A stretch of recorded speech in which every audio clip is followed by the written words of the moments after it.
Seperti harimau tersenyum langsung menyambutmu. Dan yang berdiri di sampingnya. Ternyata adalah orang yang kau takut-takuti siang hari.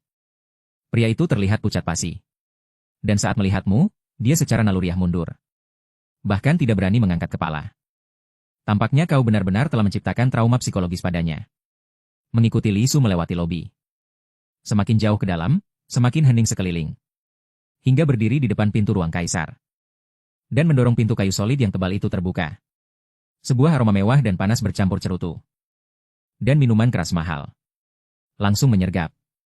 Sungguh kemewahan yang luar biasa. Di bawah lampu kristal raksasa. Seorang pria botak bertubuh kekar duduk dengan angkuh di kursi utama. Di lehernya tergantung kalung emas besar sebesar ibu jari. Kemeja bermotif bunga terbuka di dada memperlihatkan harimau yang turun gunung. Tato yang terlihat garang. Seluruh dirinya seperti binatang buas yang siap menerkam. Dan di sampingnya, berdiri tegak seperti tembok. Adalah seorang pria berotot setinggi 2 meter. Dia melipat tangan di dada tanpa mengucapkan sepatah kata pun. Hanya dengan berdiri di sana sudah membuat orang sesak napas. Begitu kaki depanmu masuk. Pandangan agresif dari pria botak itu langsung menempel padamu. Seolah sedang menaksir mangsanya. Dan menghitung dari mana harus menyerang. Li Su dengan wajah menjilat memperkenalkan, ini Chu Yong. Hati, kakak kelima, MU melonjak kaget. Bukankah informasi Long Wu itu tidak akurat? Tampaknya masalah di balik ini jauh lebih rumit dari yang dibayangkan. Namun, ekspresimu tidak berubah. Kau mengangguk, tidak terlalu rendah hati maupun terlalu antusias. Siapa sangka, Chu Yunhu bahkan tidak melirikmu, jarinya. Mengusap dagunya. Wajahnya penuh dengan penghinaan terhadap sarjana berwajah putih sepertimu.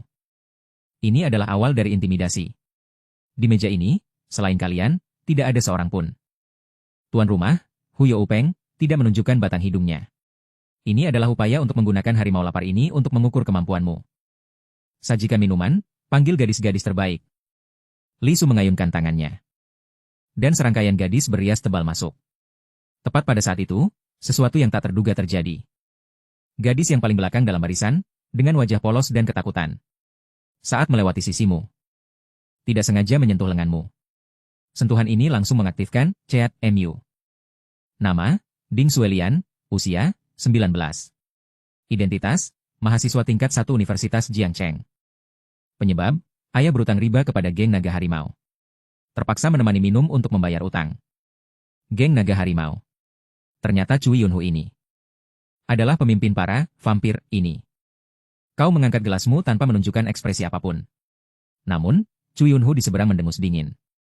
Dia meraih segelas besar whisky dan meminumnya hingga tandas. Lalu membantingnya dengan keras ke meja. Dengan suara, brak yang keras. Membuat Qi Wei bergidi ketakutan. Chu Yunhu menyeringai, memperlihatkan gigi kuningnya. Daging di wajahnya yang penuh kerutan bergetar.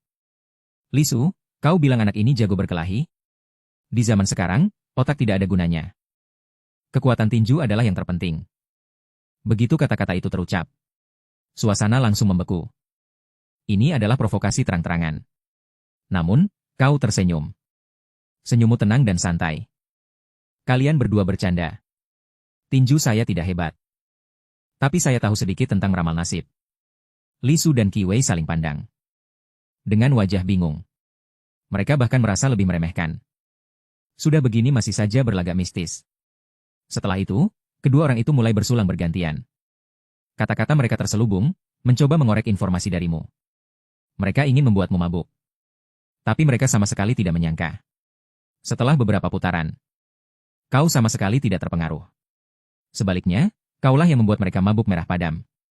Akhirnya, kesabaran Chu Yunhu habis. Dia mendengus dan membanting meja dengan keras. Membuat piring-piring di atasnya bergetar. Seketika ruangan itu hening mencekam.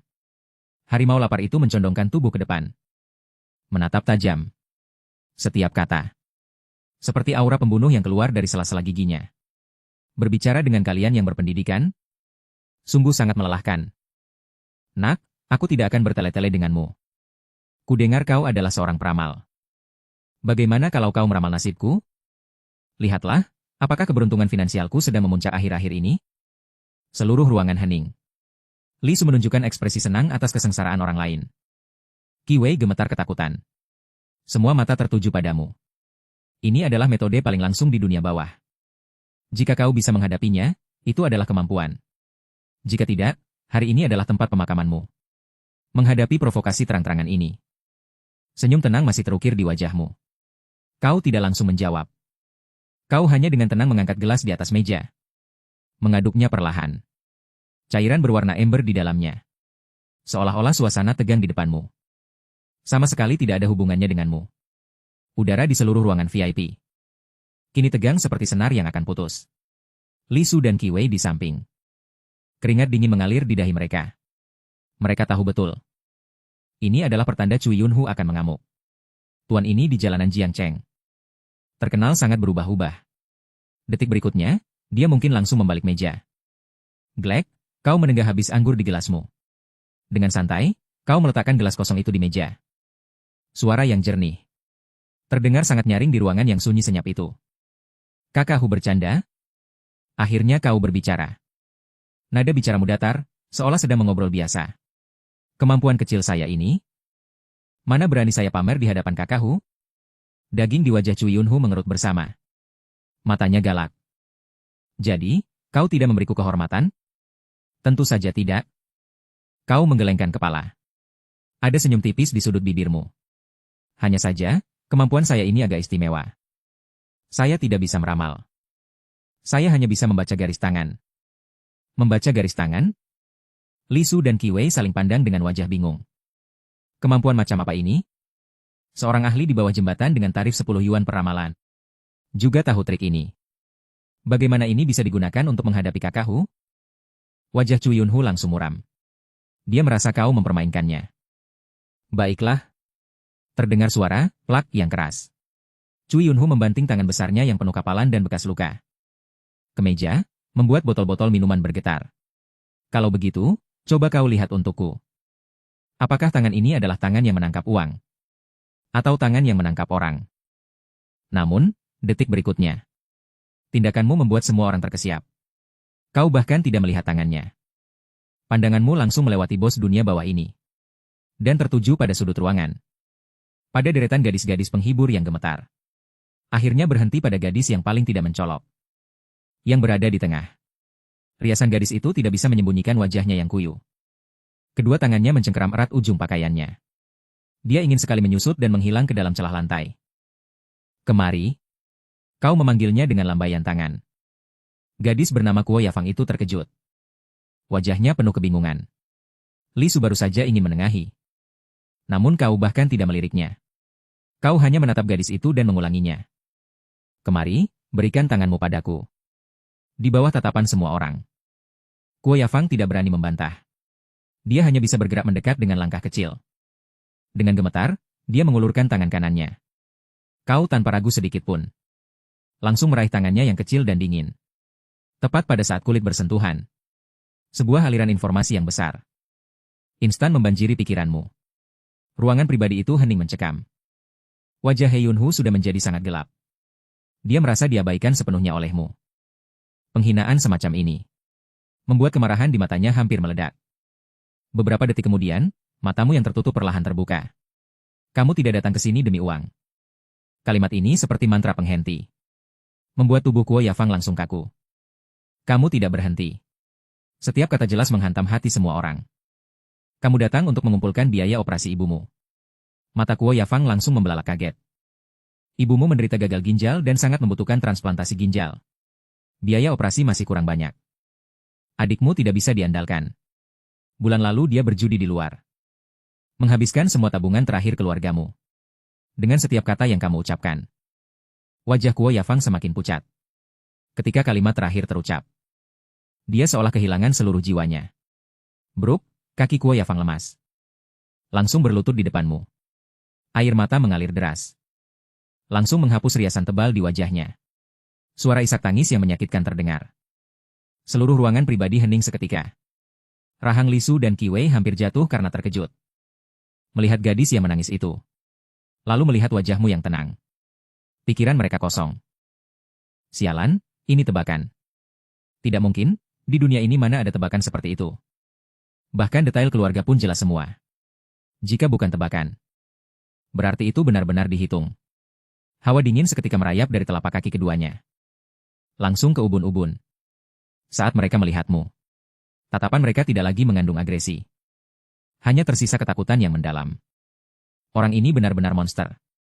Bahkan senyum mengerikan di wajah Cui Yunhu membeku. Dia sudah lama berkecimpung di dunia hitam. Adegan apa yang belum pernah dilihatnya. Tapi pemandangan yang di luar nalar ini membuat hatinya merinding. Kamu melepaskan tanganmu. Dengan tenang mengambil tisu dan menyeka. Barulah kembali menatap Cui Yunhu. Menggelengkan kepala, Kakak Hu. Garis tanganmu tidak bisa kubaca. Cui Yunhu terkejut. Apa maksudmu? Aura pembunuhmu terlalu kuat. Garis takdirmu tertutup oleh lapisan cahaya darah. Aku tidak bisa melihat masa lalu maupun masa depan. Kalimat ini lebih kuat daripada langsung mengungkapkan intinya. Daya hancurnya lebih besar. Ini menyampaikan pesan yang sangat sombong. Bukan aku tidak mampu. Tapi nasibmu terlalu berbahaya. Rahasia langit tertutup. Sebenarnya dalam hatimu tahu. Saat tadi menyentuh Kuo Yafang. Sistem sudah sekalian membaca informasi Cui Yunhu. Kamu tahu semua rahasia gelapnya. Kamu hanya tidak ingin langsung menyentuhnya. Khawatir seperti saat menyentuh Zhao Yang. Menyebabkan otak kelebihan informasi dan tubuh tidak nyaman. Tapi trik pura-pura misterius ini jelas menguasai suasana. Wajah Cui Yunhu berubah-ubah. Dengan metode tak terduga ala dewa setanmu ini. Membuatnya sedikit gentar. Namun, yang datang setelahnya adalah rasa penghinaan yang lebih kuat. Di depan anak buahnya. Seorang orang luar sepertimu mengambil alih perhatian. Dan diisyaratkan takdirnya. Sangat berbahaya, bagaimana dia bisa menahan ini? Dia yang memiliki kemampuan luar biasa. Cui Yunhu tiba-tiba tersenyum dingin. Memukul meja dengan keras. Pukulan ini lebih keras dari sebelumnya. Piring-piring berantakan melompat. Meramal nasib itu tidak menarik. Aku tidak percaya hal ini. Tubuhnya condong ke depan. Matanya berkilat dengan cahaya kekerasan dan kegilaan. Seperti binatang buas yang marah. Nanti kita buat dia lebih bersemangat. Dia melihat sekeliling.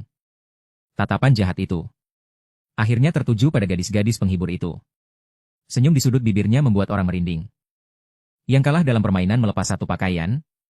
Sampai telanjang. Begitu kalimat ini keluar. Wajah Li Su dan Qi Wei langsung pucat pasi. Selesai, Kakak Hu ini akan benar-benar mengamuk. Dia ingin mengembalikan harga diri yang hilang. Dengan cara yang paling kejam dan memalukan. Cui Yunhu mengulurkan jari-jarinya yang besar. Langsung menunjuk gadis paling cantik di sudut. Yaitu Ding Xuelian yang sebelumnya berinteraksi denganmu. Mulai dari kamu. Ding Xuelian gemetar ketakutan. Hampir ambruk ke tanah. Dengan suara menangis, dia menggelengkan kepala dengan panik. Tidak, jangan, Kakak Wu, aku tidak bisa bermain. Tidak bisa bermain? Aku akan mengajarimu. Cui Yunhu berdiri. Bayangan besar menyelimuti Ding Xuelian. Suaranya seperti bisikan iblis. Hah, sekarang juga, lepas satu pakaian untukku. Ding Xuelian menangis putus asa. Tubuhnya gemetar seperti saringan. Sementara tatapan agresif Cui Yunhu terus menatapmu dengan tajam. Tatapan itu penuh dengan provokasi dan ancaman. Anak muda, bukankah kamu hebat? Sekarang, di depan matamu, aku akan menelanjangi wanita ini. Aku ingin lihat apakah kamu masih berani ikut campur. Ding Xuelian gemetar seperti daun yang jatuh ditiup angin. Air mata keputusasaan telah mengaburkan pandangannya. Meskipun dia memohon dengan putus asa. Suaranya lirih seperti rintihan. Senyum dingin di mata Cui Yunhu justru bertambah. Sekarang baru sadar salah? Terlambat. Kedua tangan besarnya seperti kipas. Dengan kekejaman yang menghancurkan segalanya. Langsung mencengkeram kerah bajunya. Jeritan menusuk suasana tegang di ruangan pribadi itu. Saat ini, Li Su dan Qi Wei menundukkan kepala sangat rendah. Namun di sudut bibir mereka tersungging senyum sinis seolah menonton pertunjukan. Dalam pandangan mereka. Kamu, yang disebut konsultan ini. Hari ini telah menabrak tembok. Ini adalah Cui Yunhu. Seorang pemuda pendatang. Apa yang bisa dia lakukan menghadapi murka Kakak Hu yang menggelegar? Semua orang berpikir kamu akan menjaga diri. Bahkan jika melihat gadis ini hancur, kamu tidak akan berani bersuara. Namun, saat tangan besar itu hampir merobek pakaian gadis itu. Berhenti. Suaramu tidak keras. Namun seperti petir yang menggelegar. Langsung meledak di telinga setiap orang. Gerakan Cui Yunhu terhenti mendadak. Seluruh ruangan pribadi itu diliputi keheningan yang mematikan. Semua mata serentak menatapmu. Kamu masih duduk di sofa. Tanpa ekspresi di wajahmu. Seolah-olah bukan kamu yang baru saja bersuara. Chu Yunhu perlahan berbalik. Di wajahnya yang bergelambir terukir senyum kejam. Dengan nada berbau darah dia bertanya, "Anak muda, apa katamu?" "Aku tidak dengar jelas." "Ulangi sekali lagi." Li Su ketakutan hingga wajahnya pucat pasi. "Memberimu isyarat gila-gilaan agar kamu diam. Tapi kamu sama sekali tidak memedulikannya. Gerakanmu tidak cepat. Namun penuh dengan ketegasan yang tak tergoyahkan. Langsung berdiri." Pada saat ini, kamu menatap langsung mata Chu Yunhu yang penuh kekerasan. Mengulangi kata demi kata, "Ku bilang, lepaskan dia." Belum selesai bicara, kamu sudah melangkah maju 2 langkah. Seperti gunung yang menghalangi di depan Ding Xuelian. Seorang pria dewasa, mengapa harus mempersulit seorang gadis? Ding Xuelian di belakangmu melihat punggungmu yang tidak terlalu kekar. Tangisannya terhenti pada saat itu. Dia tidak percaya bahwa di saat seperti neraka ini, benar-benar ada seseorang yang berani membelanya. Hahaha. Chu Yunhu seolah mendengar lelucon abad ini.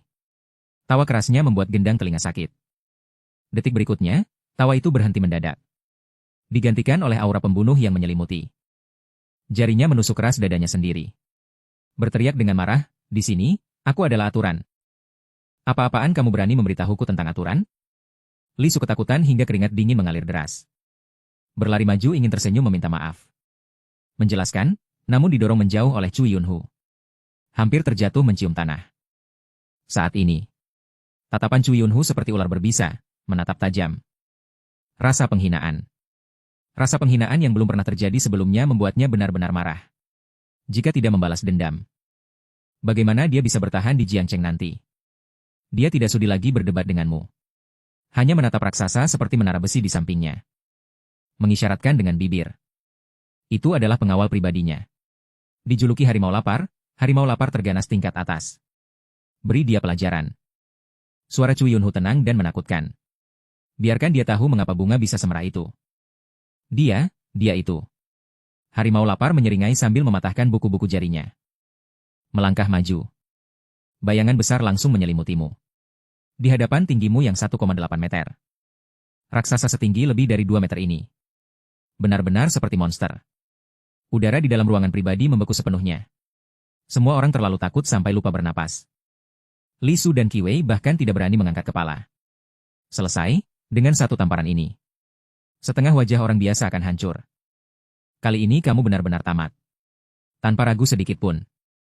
Harimau lapar mengangkat telapak tangannya yang lebih besar dari panci. Membawa angin kencang yang menyayat udara. Menampar pipimu tanpa ampun. Pukulan ini sangat kuat. Jelas-jelas ingin melumpuhkanmu di tempat. Wajah Chu Yunhu menunjukkan kepuasan yang kejam. Dia ingin menggunakan cara paling kasar. Untuk menginjak-injak pahlawan yang tidak tahu diri sepertimu ini. Benar-benar ke dalam lumpur. Inilah akibat dari terlalu menonjolkan diri. Namun, tepat saat telapak tangan raksasa itu akan menyentuh pipimu 10.000 detik. Tubuhmu bergerak. Tapi kamu tidak maju dengan putus asa. Melainkan mundur setengah langkah. Gerakan kecil namun sangat presisi ini. Tepat menghindari pukulan itu, yang cukup untuk menghancurkan batu dan memecahkan prasasti. Angin kencang menderu. Meniup rambutmu ke belakang dengan kencang. Tamparan harimau lapar ini akan langsung membuat orang menangis. Tepat ketika tubuh kekarnya karena terlalu keras. Terjebak dalam keadaan kaku sesaat. Pintu ruangan pribadi terbuka. Tanpa suara keras. Tanpa tendangan pintu. Terbuka celah begitu saja tanpa suara. Sebuah bayangan hitam begitu cepat sehingga retina pun tidak bisa menangkapnya.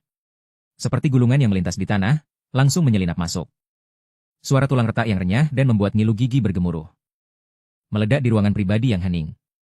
Segera setelah itu, raungan harimau lapar itu, seperti babi yang disembelih, sama sekali bukan suara manusia. Jeritan tajam yang mengerikan. Langsung menusuk telinga semua orang. Dan setiap suara merobek senyum kejam di wajah Chu Yunhu. Semua orang ketakutan. Menoleh.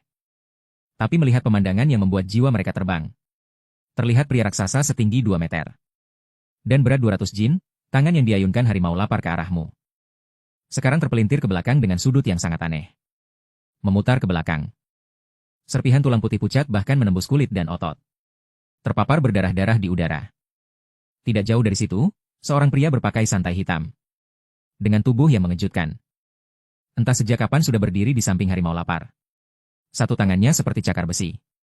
Mencengkeram pergelangan tangan harimau lapar dengan erat. Dialah yang dengan kekuatan mengerikan yang tak terbayangkan. Mematahkan lengan harimau lapar dengan suara retakan. Seluruh ruangan. Waktu seolah berhenti total pada saat itu. Pria itu adalah pengawal yang sempat kamu temui saat kencan buta sebelumnya. Zhao Yang, wajah Zhao yang tanpa ekspresi. Mengangkat pergelangan tangan harimau lapar. Ternyata dengan satu tangan. Mengangkat pria kekar seberat lebih dari 200 jin dari tanah. Jeritan harimau lapar, rasa sakit yang hebat, dan teriakan terkejutnya. Langsung tersangkut di tenggorokannya. Detik berikutnya, Zhao yang mengayunkan lengannya dengan keras. Tubuh besar harimau lapar seperti karung goni yang robek. Dilemparkan keluar tanpa usaha. Sebuah suara benturan keras yang tumpul. Harimau lapar jatuh dengan keras ke dinding di ujung lain ruangan pribadi. Panel dekorasi yang keras. Seketika retak membentuk pola seperti jaring laba-laba. Dia meluncur jatuh ke lantai dengan lemas. Kejang 2 kali. Benar-benar pingsan. Di dalam ruangan pribadi, keheningan bisa terdengar.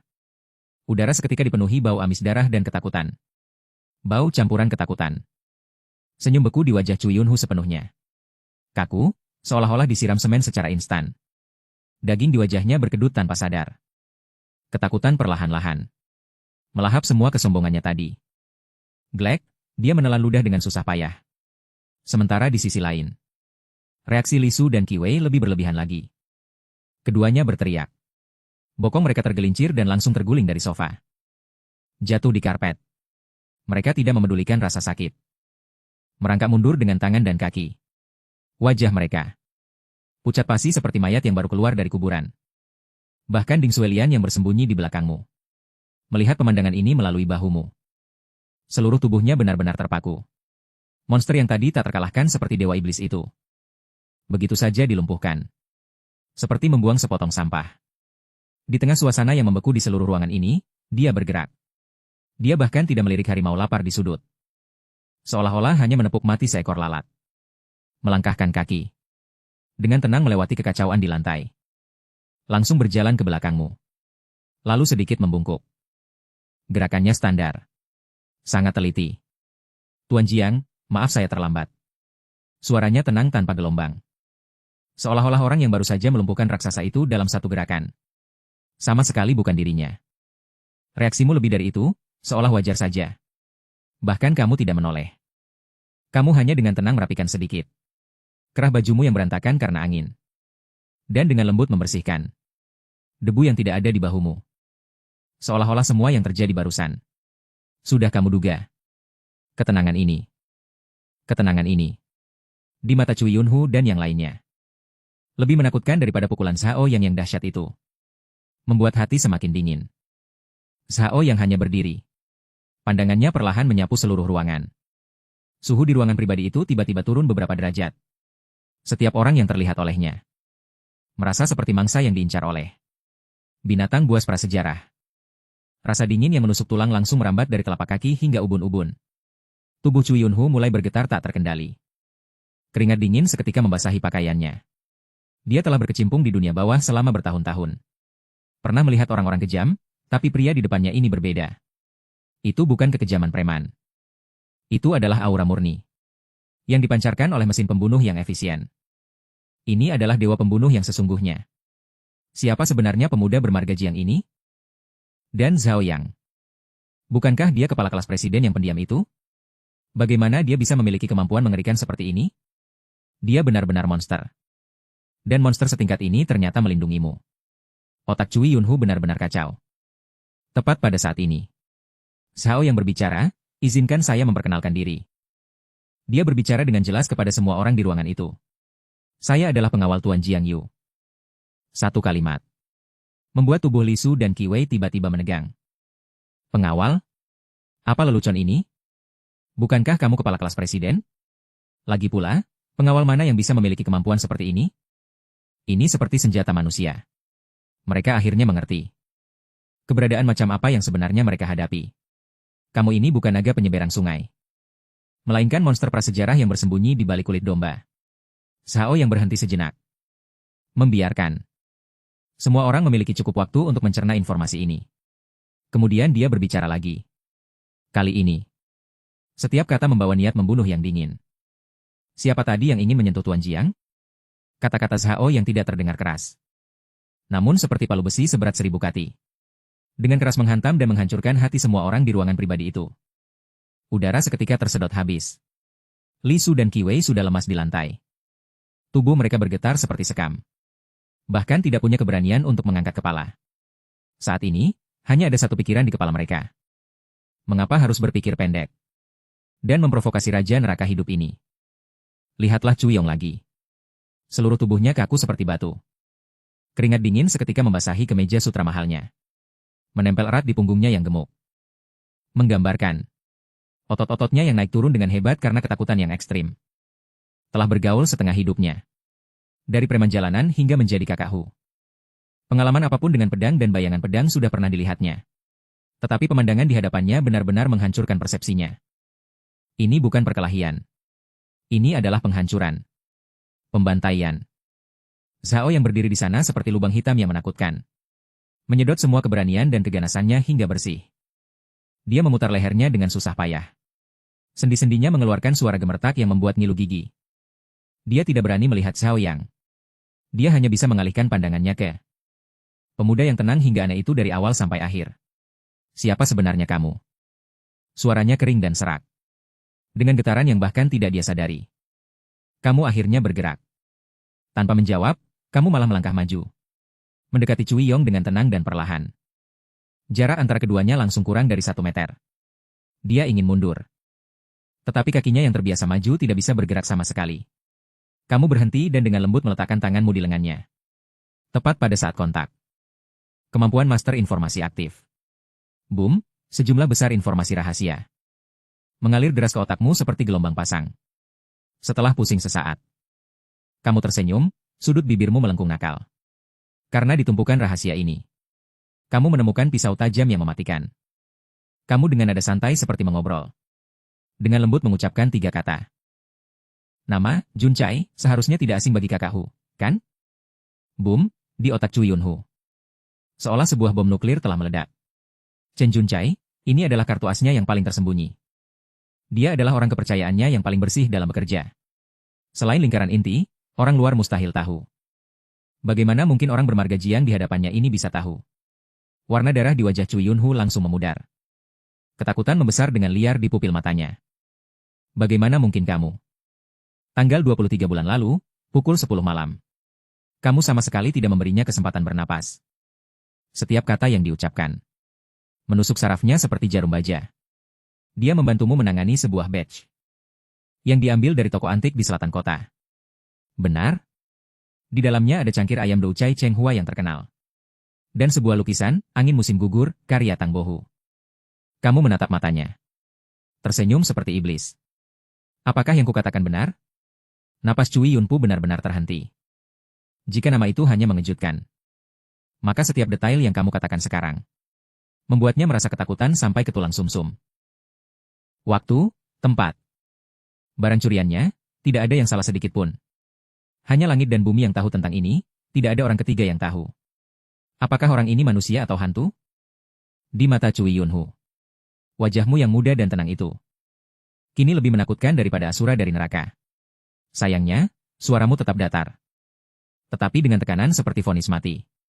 Toko antik yang dirampok itu adalah milik 4 asosiasi pedagang. Begitu 4 kata, 4 asosiasi pedagang, terucap. Seperti sambaran petir hitam. Menghantam kepala Cu Yunhu dengan keras. Pikirannya gelap, kedua kakinya tidak sanggup lagi menopang. Dia takut seluruh tubuhnya akan lemas. Meskipun ditopang oleh anak buahnya. Tetapi jiwanya sudah terbang ketakutan. Ternyata itu adalah 4 asosiasi pedagang. Yang berkuasa di timur. Jaringannya tersebar di dunia gelap dan terang. Raksasa yang aturannya sangat ketat hingga mengerikan. Menyinggung mereka. Satu-satunya akibat adalah menghilang tanpa jejak. Cu Yunhu langsung memahami segalanya. Mengapa Zhao yang begitu kuat seperti bukan manusia? Mengapa kamu tahu semua rahasia? Kamu sama sekali bukan orang biasa. Kamu dikirim oleh 4 asosiasi pedagang. Sebagai pelaksana pembersihan internal. Adalah dewa kematian yang datang untuk mengambil nyawa, Tuan Jiang. Bayangan kematian langsung menelan akal sehatnya. Cu Yunhu tiba-tiba mendorong anak buahnya. Dan dengan sekuat tenaga menerjang ke depan.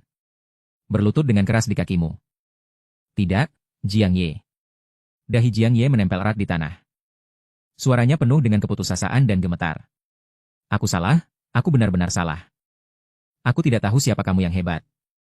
Jika aku tahu itu adalah hal milik asosiasi. Bahkan dengan 100 keberanian pun aku tidak akan berani menyentuhnya. Mohon ampuni nyawaku yang hina ini. Aku akan ganti rugi 10 kali lipat. 100 kali lipat pun tidak masalah. Pemandangan ini membuat Ding Xuelian terperangah. Bos dunia bawah yang tadi ingin mematahkan kedua kakimu. Kini seperti anjing yang patah tulang. Membenturkan kepala ke tanah dan memohon ampun dengan gila-gilaan. Dunia ini terlalu gila. Kamu melihat ke bawah. Menatap Chu Yunhu di kakimu dengan dingin. Diam. Keheningan yang mematikan. Setiap detik terasa seperti kompensasi yang tak ternilai bagi Chu Yunhu. Akhirnya kamu berbicara. Kamu pikir asosiasi kami kekurangan uangmu sedikit itu? Chu Yunhu gemetar hebat. Keringat dingin membasahi karpet. Selesai, ini bukan tentang uang. Ini adalah tentang mengambil nyawa. Tuan Jiang, saya bersedia menjadi budakmu. Apapun, hanya dengan satu perkataanmu. Apapun? Ada sedikit darah dalam suaramu. Benar, apapun. Chu Yunhu mengangguk mati-matian. Meraih sedotan terakhir. Kamu berjongkok, menatapnya sejajar. Baiklah, bawa orang-orangmu dan segera menghilang. Kedua, setelah ini jangan pernah lagi mengganggu Ding Xuelian. Lalu, kamu menunjukkan senyuman yang membuat jiwanya melayang. Ketiga, jaga mulut kalian baik-baik. Aku tidak ingin ada orang kelima yang tahu tentang kejadian hari ini. Chu Yunhu merasa seperti mendapat pengampunan besar. Hampir menangis saking gembiranya. Dia pikir pasti akan mati. Tidak menyangka permintaannya sesederhana ini. Mengerti, mengerti. Siapapun yang berani membocorkannya, aku sendiri yang akan mencabik-cabiknya. Dia bersumpah sambil merangkak mundur dengan tangan dan kaki. Seolah tinggal sedetik lebih lama. Dia akan meleleh oleh aura pembunuh di tubuhmu. Pergi sana. Kamu bangkit dan dengan jijik menepuk-nepuk celanamu. Relik dahi. Chu Yunhu merangkak dan berlari ke sudut tembok. Menyeret harimau lapar yang pingsan. Dan bergegas keluar seperti anjing Persia.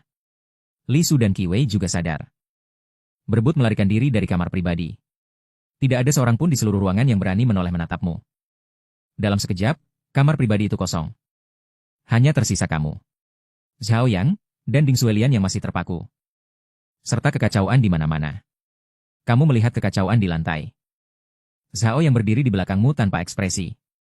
Seolah-olah dia bukan orang yang baru saja menghancurkan orang hidup dengan tangan kosong. Sama sekali bukan dia. Kamu menepuk-nepuk debu yang sebenarnya tidak ada di tubuhmu.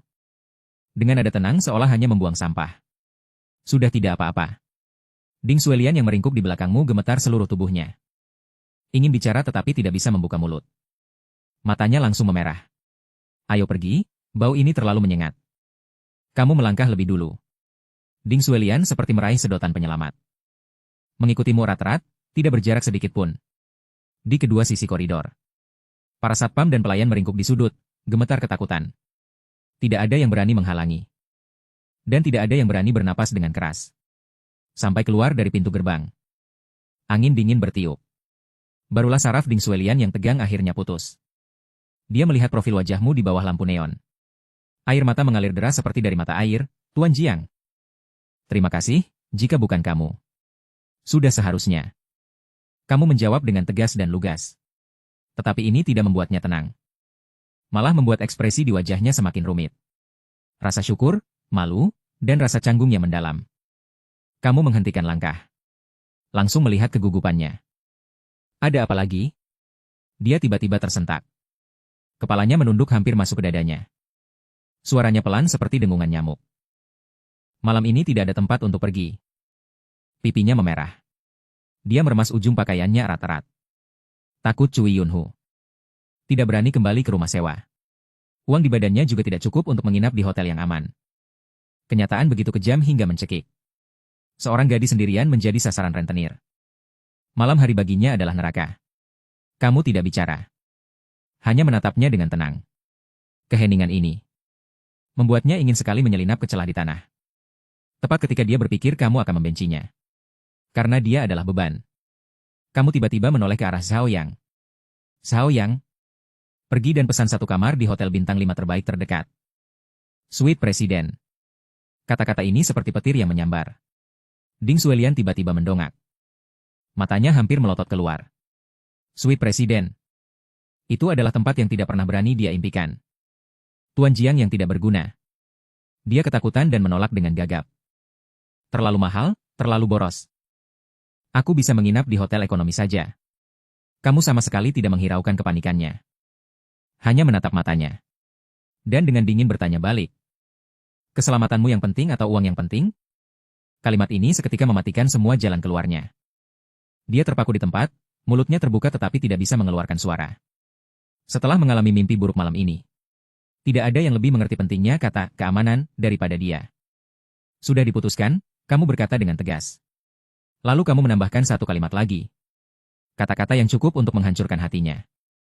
Malam ini Zhao yang akan berjaga di depan pintumu. Tidak ada yang boleh mendekati Ding Sui. Air mata Ding Suelian kembali tak terkendali. Kali ini bukan karena ketakutan, melainkan ketenangan yang belum pernah dirasakan sebelumnya. Dia menatapmu. Detak jantungnya tiba-tiba terhenti sesaat.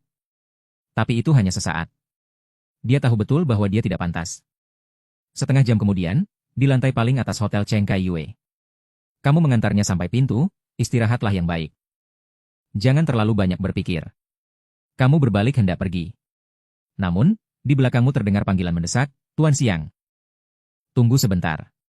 Dengan tangan gemetar, Ding Suelian menyerahkan sebuah kartu bank. Ini tabunganku selama beberapa tahun. Beberapa puluh ribu, pinnya 6 angka 8. Aku tahu ini tidak cukup. Tapi aku pasti akan mengembalikannya kepadamu. Dia takut kebaikan ini terlalu besar. Sehingga dia tidak akan mampu membalasnya seumur hidup. Kamu tidak mengambil kartu itu.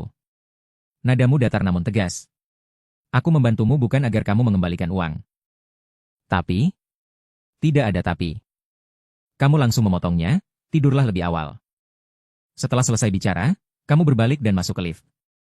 Seiring pintu lift tertutup, pandangan kompleksnya sepenuhnya terputus. Kembali ke kamar kosmu yang sempit. Kamu menjatuhkan diri dengan keras ke sofa. Menghela napas panjang. Adrenalin mereda.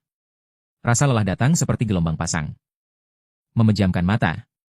Dalam pikiranmu tergambar jelas adegan malam ini, dominasi Zhao Yang. Cui Yunhu yang ketakutan setengah mati. Dan 4 kata yang kamu ucapkan sendiri. Sebuah kebohongan sempurna tentang 4 asosiasi dagang. Tanpa pertumpahan darah. Hanya dengan kulit harimau palsu yang dibuat-buat. Kamu membuat preman lokal itu berlutut memohon ampun. Pada saat itu, sensasi mengendalikan situasi memang membuat ketagihan.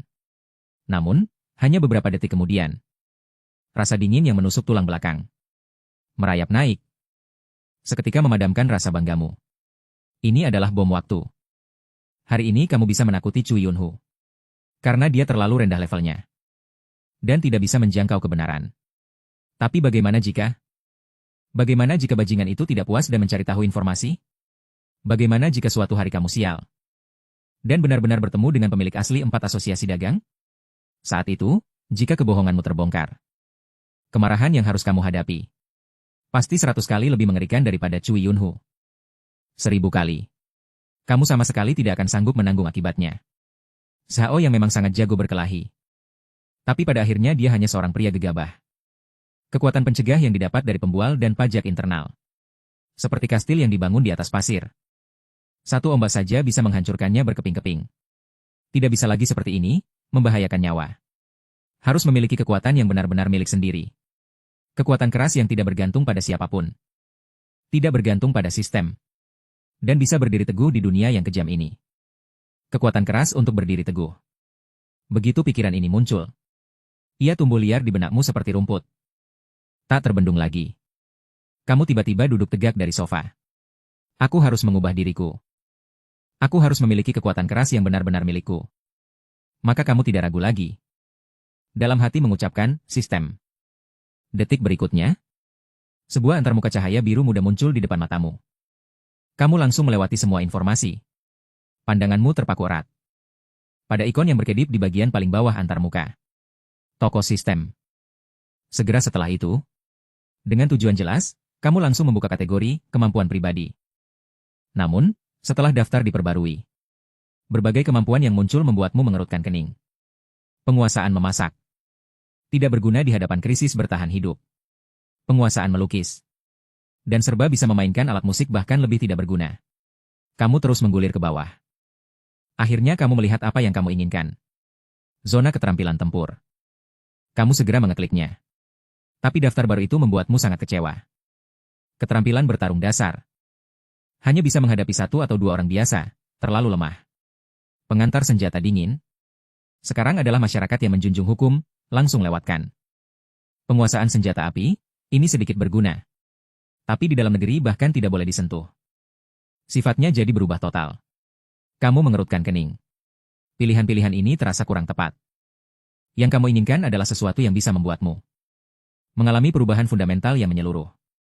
Tepat ketika kamu hampir kehilangan kesabaran. Sebuah opsi berbingkai emas. Tiba-tiba muncul di bagian paling bawah daftar.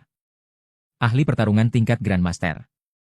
Hanya dengan melihat nama ini, jantungmu berdetak kencang tak terkendali. Tingkat Grandmaster. Kamu tidak sabar mengeklik detailnya. Detik berikutnya, matamu semakin membelalak. Deskripsi keterampilan.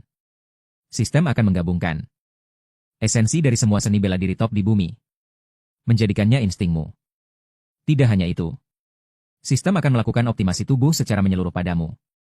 Meningkatkan kekuatan, kecepatan reaksi, dan kemampuan menahan pukulan. Sehingga mencapai kondisi puncak kebugaran fisik manusia. Bukankah ini yang selama ini kamu impikan? Bukan sekadar teknik, tetapi juga penguatan tubuh. Dengan memilikinya, kamu akan menjadi sandaran terkuat bagi dirimu sendiri.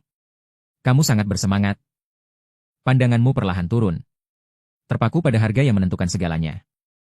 Pajak yang dibutuhkan, 10.000. Tepat 10.000. Persis semua jatah pajak internalmu hari ini. Tidak lebih sedikit. Tidak lebih banyak. Mahal? Sangat mahal. Tapi apakah sepadan? Sangat sepadan. Uang habis bisa dicari lagi. Kalau nyawa hilang, semuanya juga hilang. Kamu bahkan tidak ragu sedetik pun. Mengulurkan jari. Dengan kesalehan yang hampir seperti ziarah. Menekan kuat tombol beli berwarna emas itu. Saya konfirmasi pembayaran. Apakah Anda yakin ingin membayar pajak sebesar 10.000 untuk membeli ahli pertarungan tingkat Grandmaster? Kamu mengonfirmasi tanpa ragu. Pembayaran berhasil. Keterampilan ahli pertarungan sedang ditanamkan. Program penguatan tubuh dimulai. Namun, saat itu juga, sebuah peringatan tiba-tiba muncul. Peringatan, karena intensitas modifikasi terlalu tinggi. Akan timbul efek samping yang kuat, menyebabkan host pingsan dalam selama 4 jam. Peringatan, efek samping. Kamu baru saja melihat beberapa kata ini. Belum sempat bereaksi.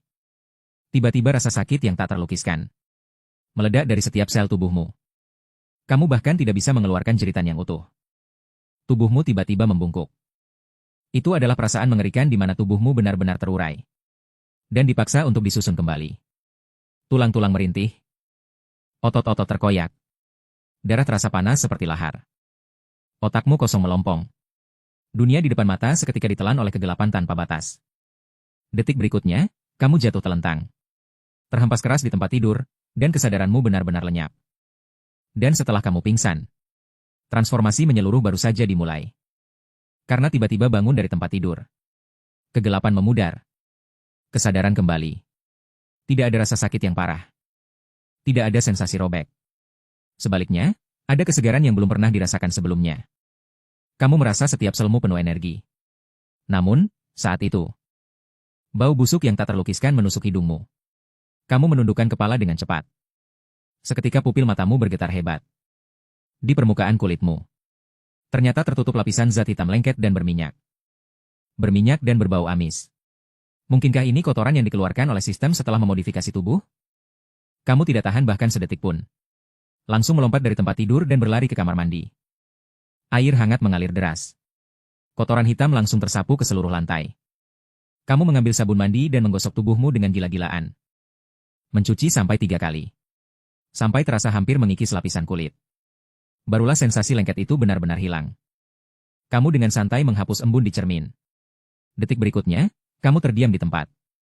Orang di cermin masih kamu. Tapi bentuk tubuhmu telah berubah drastis. Tubuh yang semula kurus kini menjadi proporsional dan kekar. Garis ototnya halus dan jelas. Penuh dengan kekuatan ledak seperti macan tutul. Tubuh ini adalah karya seni yang sempurna. Kamu perlahan mengangkat lengan. Kelima jari mengepal kuat. Bahkan terdengar suara retakan kecil di udara. Kekuatan yang membeku terkumpul di antara jari dan telapak tanganmu. Inilah puncak kebugaran fisik manusia. Kamu bergegas keluar dari kamar mandi. Kedua tangan menopang di lantai. Mencoba 1 kali push up. Seluruh prosesnya terasa sangat mudah. Kamu bahkan tidak merasakan sedikit pun beban. Kemudian kamu melepaskan 1 tangan. Hanya menopang dengan 1 lengan. 1, 2, 3. Kamu melakukan 30 push up 1 tangan dalam 1 tarikan napas. Wajahmu tidak memerah dan jantungmu tidak berdebar. Mengerikan sekali. Ini sudah sepenuhnya di luar jangkauan orang normal. Kamu menarik napas dalam-dalam. Mengambil posisi petinju. Detik berikutnya, tubuhmu bergerak secara naluriah. Sebuah pukulan cepat tiba-tiba melesat. Tinju membelah udara. Bahkan menimbulkan suara yang tajam. Suara tawa yang tajam. Begitu cepat hingga retinamu melihat bayangan sisa. Diikuti dengan pukulan lurus tangan belakang. Pukulan samping, uppercut, pukulan bajikuan menempel gunung. Bergantung pada keganasan Muay Thai, banyak teknik bertarung. Saat ini bukan lagi pengetahuan, melainkan instingmu. Kamu perlahan menarik kembali tinjumu. Menutup mata. Beberapa jam yang lalu, kamu masih seorang pekerja kantoran 996. Dan sekarang kamu adalah master bela diri sejati. Kekuatan ini, yang tidak bisa diambil siapapun. Memberikan rasa aman yang belum pernah ada sebelumnya. Mulai hari ini, kamu adalah pendukung terkuat bagi dirimu sendiri. Namun, saat kamu tenggelam dalam kegembiraan transformasi ini, dering ponsel memecah kesunyian. Panggilan masuk menunjukkan Lin Mingkai. Sahabat karibmu dari kampus. Kamu menggeser untuk menjawab dan berkata, "Halo?" AKAI belum selesai bicara. Di ujung telepon sana, terdengar permintaannya yang panik seperti terbakar. "Yuge, tolong." Hatimu mencelos. Biasanya dia santai saja bahkan jika langit runtuh. Kenapa hari ini seperti mau menangis? Jadi kamu dengan tenang bertanya, "Ada apa?" Bicara pelan-pelan. Siapa sangka dia malah semakin panik, "Aku sudah sangat terdesak." Ternyata, dia besok akan bertemu orang tua pacarnya, Liu Mei. Kamu berpikir, bukankah ini hal yang baik? Tapi Lin Mingkai malah mengumpat, "Hal baik apaan?" Masalahnya ada pada bibi kedua pacarnya yang seperti ular berbisa itu. Terakhir kali, hanya karena dia mengendarai mobil Jetta bobrok. Terlihat oleh bibi kedua itu. Akhirnya, di depan Liu Mei, dia dihina habis-habisan. Dikatakan dia orang miskin. Mengikutinya hanya akan menderita. Karena itu, Liu Mei pulang dan menangis terseduh-seduh. Dia tidak ingin pacarnya lagi. Diremehkan karena dirinya. Mendengar ini, kamu langsung mengerti. Cinta di hadapan kenyataan. Terkadang benar-benar membutuhkan martabat. Benar saja, detik berikutnya Lin Mingkai mengungkapkan tujuannya. Dengan suara penuh permohonan, "Yuge, aku ingin pinjam mobilmu." Dia mendengar kamu membeli Porsche Cayenne. Berpikir untuk meminjam mobil seharga 2 atau 300 ribu untuk menjaga gengsi. Setidaknya bisa membungkam bibi kedua itu. Mobil 2 atau 300 ribu? Terlintas di benakmu. Pikiran ini terasa agak jauh. Perasaan membantu teman menyelesaikan masalah. Sepertinya sangat bagus. Jadi kamu dengan tenang berkata, "AKAI, bagaimana dengan mobil seharga 5 atau 600 ribu? Misalnya BMW seri 5. Di ujung telepon sana, dia langsung sangat gembira. "Cukup. Lebih dari cukup. Kamu saudaraku sendiri." Namun, kamu mengubah nada bicaramu. Sambil tersenyum. "Tapi mobil seharga 5 atau 600 ribu, aku juga tidak punya." Kegembiraan Lin Mingkai langsung padam. Suaranya hampir menangis, "Yuge, jangan bercanda denganku." Kamu berjalan ke jendela dari lantai ke langit-langit. Melihat lalu lintas di bawah. Dengan tenang melempar sebuah bom. Mobil seperti itu terlalu biasa. Tidak pantas untuk gengsi temanku. Aku punya Pagani Huara. Besok kamu datang dan kendarai saja. Di ujung telepon sana, keheningan mencekam. Setelah lebih dari 10 detik. Suara Lin Mingkai yang terbata-bata baru terdengar. Dengan gemetar memastikan. "Itu yang harganya lebih dari 30 juta di jalan, si anak angin itu?" "Ya, yang itu. Dia." Seketika berteriak hampir pecah suara. "Kak! Kakak kandung, jangan bercanda seperti ini." Jantungku tidak kuat. Kamu sedikit tidak sabar. Kenapa banyak omong kosong? Mau atau tidak? Mau. Mau. Mau. Dia takut kamu berubah pikiran. Tapi masih tidak bisa percaya, "Kak." Kamu yakin itu bukan model? Kamu terlalu malas untuk menjelaskan lagi. Langsung menyebutkan alamatnya. Menutup telepon. Keesokan paginya. Li Mingkai dengan mata panda. Datang ke perusahaan sewa mobil yang kamu sebutkan. Dia tidak tidur semalaman. Pikirannya penuh dengan villa berjalan itu. Ketika staf membawanya masuk ke garasi bawah tanah. Kakinya lemas. Kemudian dia berhenti. Napasnya tertahan. Di depannya, sebuah mahakarya yang terbuat dari serat karbon. Binatang buas diam-diam terparkir. Itulah Paganihuara. Saat itu juga. Kamu keluar dari samping. Di tanganmu ada kunci perak yang mencolok. Sudah datang? Lin Mingkai melihatmu dan seluruh tubuhnya hampir lemas. Yuga, ini. Dia melihat kunci di tanganmu. Menggelengkan kepala seperti mainan geleng. Tidak. Aku tidak berani mengendarainya. Menyentuhnya saja aku tidak sanggup ganti rugi.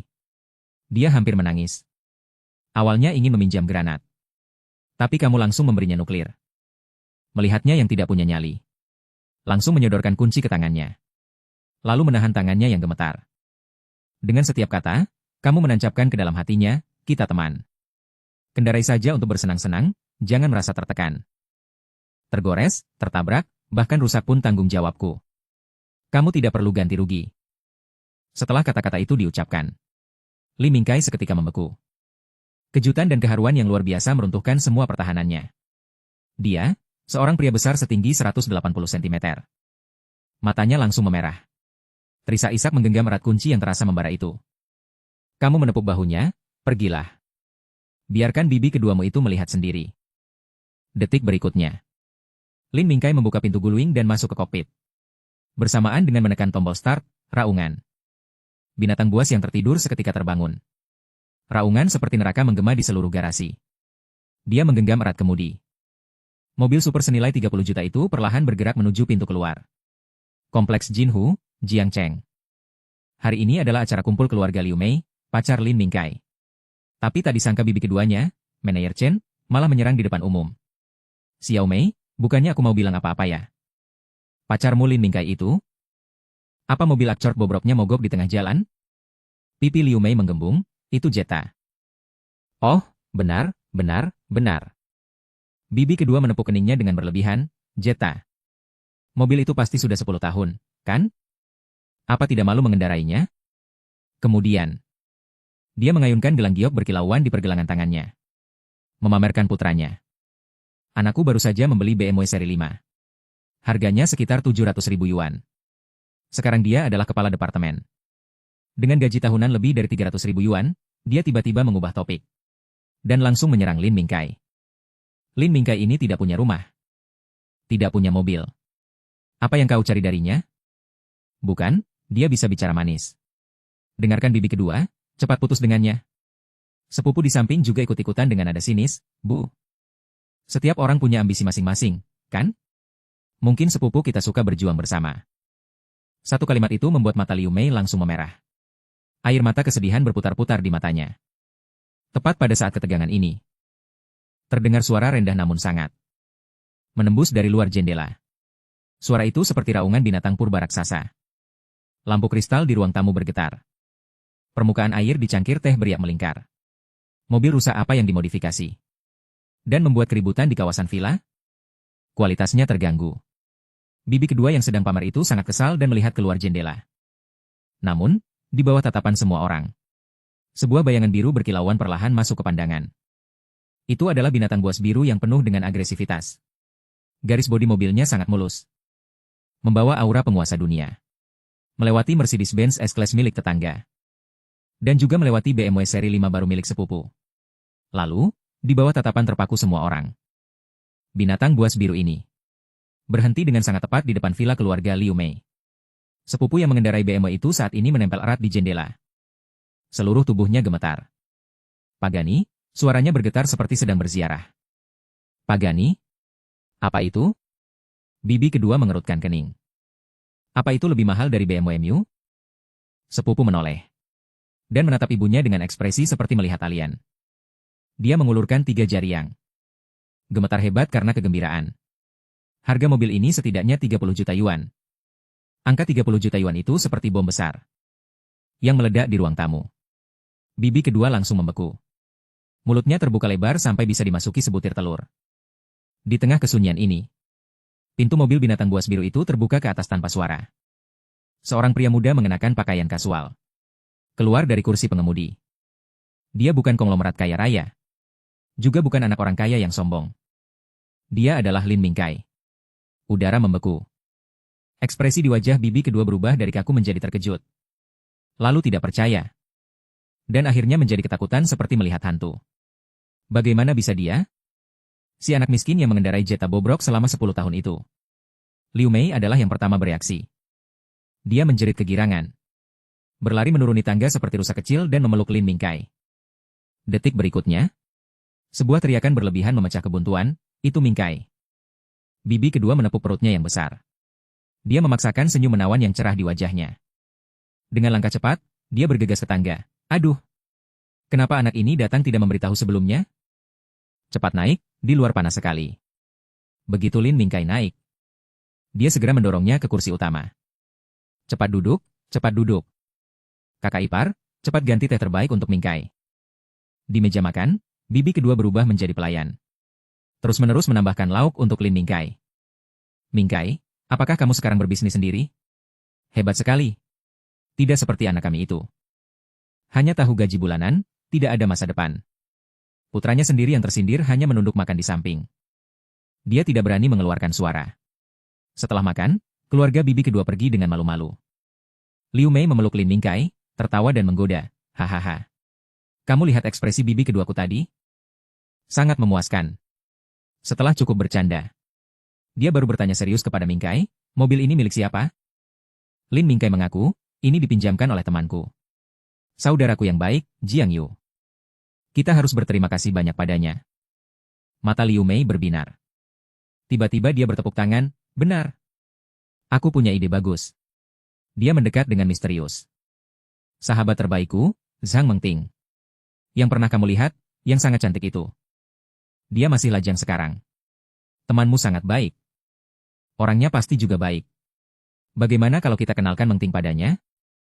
Lin Mingkai, setelah mendengar itu, juga merasa itu ide bagus. Temannya telah membantunya sebesar ini. Dan dia sedang memikirkan bagaimana cara berterima kasih. Jadi, dia segera mengeluarkan ponselnya dan meneleponmu. Sementara itu, kamu sedang berbaring di kamar sewaan, menonton video pendek. Telepon tiba-tiba berdering, itu Lin Mingkai. Kamu menjawab dengan malas, bagaimana? Sudah beres?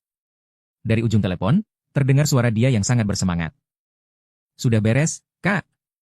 Kamu adalah kakak kandungku. Kamu tertawa kecil, asalkan mobilnya tidak tergores. Ingat isi penuh bensinnya. Tenang saja, Lin Mingkai terkekeh, Kak. Ada hal serius. Kami ingin berterima kasih banyak padamu. Kamu menolak begitu saja, makan malam saja tidak usah. Bukan makan malam? Lin Mingkai buru-buru berkata, ini. Untuk mengenalkanmu dengan seorang pacar. Tanganmu yang sedang menggulir video tiba-tiba berhenti. Sahabat pacarku, Zhang Mengting, wanita cantik. Penilai di Bao Shantang. Kami ingin menjodohkan kalian. Penilai Bao Shantang, profesi ini cukup menarik. Master informasi yang baru saja kamu aktifkan. Kemampuannya belum ada tempat untuk digunakan. Bertemu dengan penilai cantik ini. Sepertinya pilihan yang bagus. Jadi, kamu langsung setuju. Oke. Kirimkan WeChat-nya padaku. Hari Minggu. Kamu sudah tiba di kota barang antik Jiangcheng sesuai dengan lokasi yang dikirim Lin Mingkai. Di pintu masuk kota barang antik, kamu melihat dia dan Liu Mei. Di samping mereka berdiri seorang wanita lain. Auranya sangat istimewa. Membawa semacam aura intelektual. Sekaligus dingin seperti raksasa dari jarak ribuan mil. Liu Mei dengan antusias memperkenalkanmu. Ini sahabatku, Zhang Mengting. Kamu mengulurkan tangan. Tapi Zhang Mengting hanya menyentuh ujung jarimu. Lalu segera melepaskannya. Suaranya dingin namun merdu, halo. Zhang Mengting. Kamu mengikuti. Ketiga orang itu masuk ke sebuah toko barang antik bernama Bao Shantang. Di dalam toko, barang-barang berjejer. Liu Mei dan Lin Mingkai sibuk menyeduh teh. Zhang Mengting hanya berkata kepadamu, silakan lihat-lihat. Lalu berjalan ke konter. Kamu senang dengan ketenangan itu. Kamu tidak berkeliaran dengan santai. Tatapanmu akhirnya jatuh pada sebuah vas porselen biru putih. Kamu merasa itu indah. Kamu mengulurkan tangan dan mengambilnya untuk diamati. Namun, saat itu, sebuah suara melengking meledak di belakangmu. Tuan, aturan di toko kami adalah jangan mengangkat barang dari meja. Kamu menoleh. Seorang pemuda berambut klimis dan berwajah pucat mendekat. Kamu segera meletakkan vas porselen itu kembali ke tempatnya. Dan berkata, maaf. Namun, dia mengambil vas porselen itu. Sambil mengelapnya, dia pamer, ini adalah porselen biru putih Yuan. Menggunakan pigmen biru hijau sumali. Setelah itu, dia melirikmu. Dengan wajah penuh penghinaan. Melihat penampilan Tuan, sepertinya tidak terlalu mengerti barang antik, ya? Kamu mengenakan pakaian kasual. Memang tidak terlihat seperti orang kaya. Kamu hanya tersenyum. Tanpa memberikan jawaban, tapi dia malah semakin menjadi-jadi. Dia menunjuk label harga di samping vas, Tuan. Sebaiknya jangan sembarangan menyentuh barang. Barang ini sangat mahal. Jika sampai terbentur atau rusak, gaji sebulanmu mungkin tidak cukup untuk menggantinya. Kata-kata ini penuh dengan provokasi. Wajah Lin Mingkai dan Liu Mei langsung berubah masam. Namun, kamu mengangkat tangan, memberi isyarat agar mereka tidak bergerak. Sebaliknya, kamu tersenyum menatap pemuda itu. Bagaimana kamu bisa yakin? Gaji sebulan saya tidak cukup untuk menggantinya? Pemuda itu langsung tertawa terbahak-bahak. Apakah ini masih perlu dipastikan? Nama saya You Yu. Saya adalah penilai di sini. Apakah seseorang ahli atau tidak? Dan apakah punya kemampuan? Saya bisa tahu hanya dengan sekali lihat. Suaranya sangat keras. Menarik semua pelanggan di toko untuk mengerumuni dan menonton. Dengarkan saran saya. Cukup tonton saja. Jangan pura-pura tahu kalau tidak mengerti, itu memalukan. Wajah Liu Meiki memerah. Zhang Mengting juga datang dengan wajah dingin. Yo Yun. Bagaimana caramu berbicara? Ini tamu saya. Barulah Yo Yun sedikit menahan diri. Namun dia tetap bersikeras membela diri. Saya melakukan ini demi toko. Kamu terus diam mengamati penampilannya. Namun hatimu tiba-tiba tergerak. Sistem, segera berikan aku cara untuk membuatnya malu. Kebutuhan host terdeteksi. Rencana untuk mempermalukan telah dibuat, beli paket keterampilan. Detik berikutnya, daftar barang terbuka di benakmu. Penilai ulung menguasai 4 kategori penilaian utama. Harganya 5.000 pajak kesombongan, dia sempurna. Kamu langsung mengabaikan Yo Yun, yang masih terus berbicara tanpa henti. Bagaimana kamu tahu kalau aku bukan ahlinya? Kamu bertanya lagi. Suaranya tidak keras. Namun menggetarkan seluruh ruangan. Yo Yun seolah mendengar lelucon besar. Hanya dari caramu memegang botol tadi. Seperti memegang termos air panas. Bicara padamu sama saja seperti membuang waktu. Dia melambaikan tangan dengan ekspresi meremehkan. Kamu tersenyum. Sistem, beli keterampilan penilai ulung. Kamu bergumam dalam hati. Seketika, aliran informasi yang rumit dan kuat membanjiri otakmu. Glasir porselen. Warna infus giok. Goresan kaligrafi dan lukisan. Semua pengetahuan seolah terlahir bersamamu. Kamu kembali melihat vas porselen biru putih itu. Tatapan matamu sudah benar-benar berubah. Selanjutnya, kamu mengulurkan tangan. Dan mengangkatnya lagi. Kali ini gerakanmu sangat berbeda dari sebelumnya. Satu tangan menopang dasar vas dengan mantap. Satu tangan memegang leher vas. Posturnya profesional dan standar. Senyum ejekan di wajah Yo Yun seketika membeku. Dia benar-benar terkejut. Karena gerakanmu tadi sangat standar. Ini jelas merupakan teknik lama yang dikuasai selama bertahun-tahun. Bukankah dia berpura-pura bodoh untuk mengalahkan musuh? Bukan hanya dia. Bahkan Zhang Mengting yang acuh tak acuh di samping. Menunjukkan sedikit keheranan. Tapi kamu sama sekali tidak memedulikan reaksi orang banyak. Setelah mendapatkan keterampilan penilai ulung, seluruh dunia berubah di matamu. Tahun semua benda. Dan keaslian bahannya secara otomatis terstandar dalam benakmu. Kamu meletakkan vas king yang tidak bernilai di tanganmu. Dan langsung berjalan menuju posisi paling mencolok di toko. Di sana, adalah harta kebanggaan Yo Yun, pusaka toko. Vas porselen biru putih Ming Hongwu Yu Hu Chun Ting. Di bawah tatapan semua orang. Kamu berhenti di depan etalase. Kamu mengamati dengan cermat melalui kaca. Namun, dalam benakmu, sebuah kesimpulan dingin terlintas dengan cepat. Hasil penilaian, Ti Sing Chai, asli. Kerajinan tangan tiruan modern berkualitas tinggi. Detik berikutnya, kamu berbalik dengan tenang. Menatap Yo Yun yang berwajah jelek. dan berkata dengan tenang. Suaranya tidak keras. Namun bagai petir. Benda ini palsu. Seluruh ruangan hening. 1 detik, 2 detik. Tiba-tiba, Yoyun seolah mendengar lelucon besar. Dan langsung tertawa terbahak-bahak. Kamu bilang ini palsu? Dia menunjukmu, tertawa hingga air matanya hampir keluar. Gila ya? Ini adalah harta pusaka toko kami, Bao Shantang. Saya membawanya kembali dari lelang di Hong Kong. Hanya melihat 2 kali sudah berani bilang palsu? Para pelanggan di sekitar juga mulai berbisik-bisik. Mengatakan kamu mencari sensasi. Liu Mei saking cemasnya sampai menghentak-hentakan kaki. Tapi Lin Mingkai memilih untuk mempercayaimu. Tepat pada saat itu, Sang Mengting mendekatimu. Merendahkan suaranya, Jiang Yu, jangan sembarangan bicara. Meskipun saya ragu tentang benda ini. Tapi mengatakan itu palsu secara terang-terangan. Terlalu gegabah. Dia sedang memberimu jalan keluar. Tapi kamu seolah tidak mendengarnya. Menatap Yoyun yang tertawa dengan wajah memerah. Kamu mengulangi dengan tenang, saya bilang itu palsu. Tawa Yoyun seketika berhenti. Dengan wajah muram, dia melontarkan ancaman, anak muda. Kalau hari ini kamu tidak bisa menjelaskan alasannya, jangan harap bisa keluar dari pintu ini. Ini sudah merupakan ancaman terang-terangan. Tapi kamu mengangkat alis, saya hanya khawatir kamu tidak berani membiarkan saya bicara. Saya tidak berani? Kamu bilang begitu? Hari ini saya akan tunjukkan kepada semua orang. Bagaimana seorang amatir sepertimu mempermalukan diri sendiri. Yoyun menyilangkan tangan. Dengan wajah penuh cemoohan. Baik. Kamu mengangguk. Lalu kamu menunjuk botol di dalam etalase. Istilah profesional untuk benda ini adalah jiaen. Saat kata pising cai keluar. Bahkan Zhang Mengting menunjukkan ekspresi berpikir. Wajah Yoyun pun sedikit berubah. Kamu sama sekali tidak memedulikannya. Dan terus menjelaskan, artinya sangat sederhana.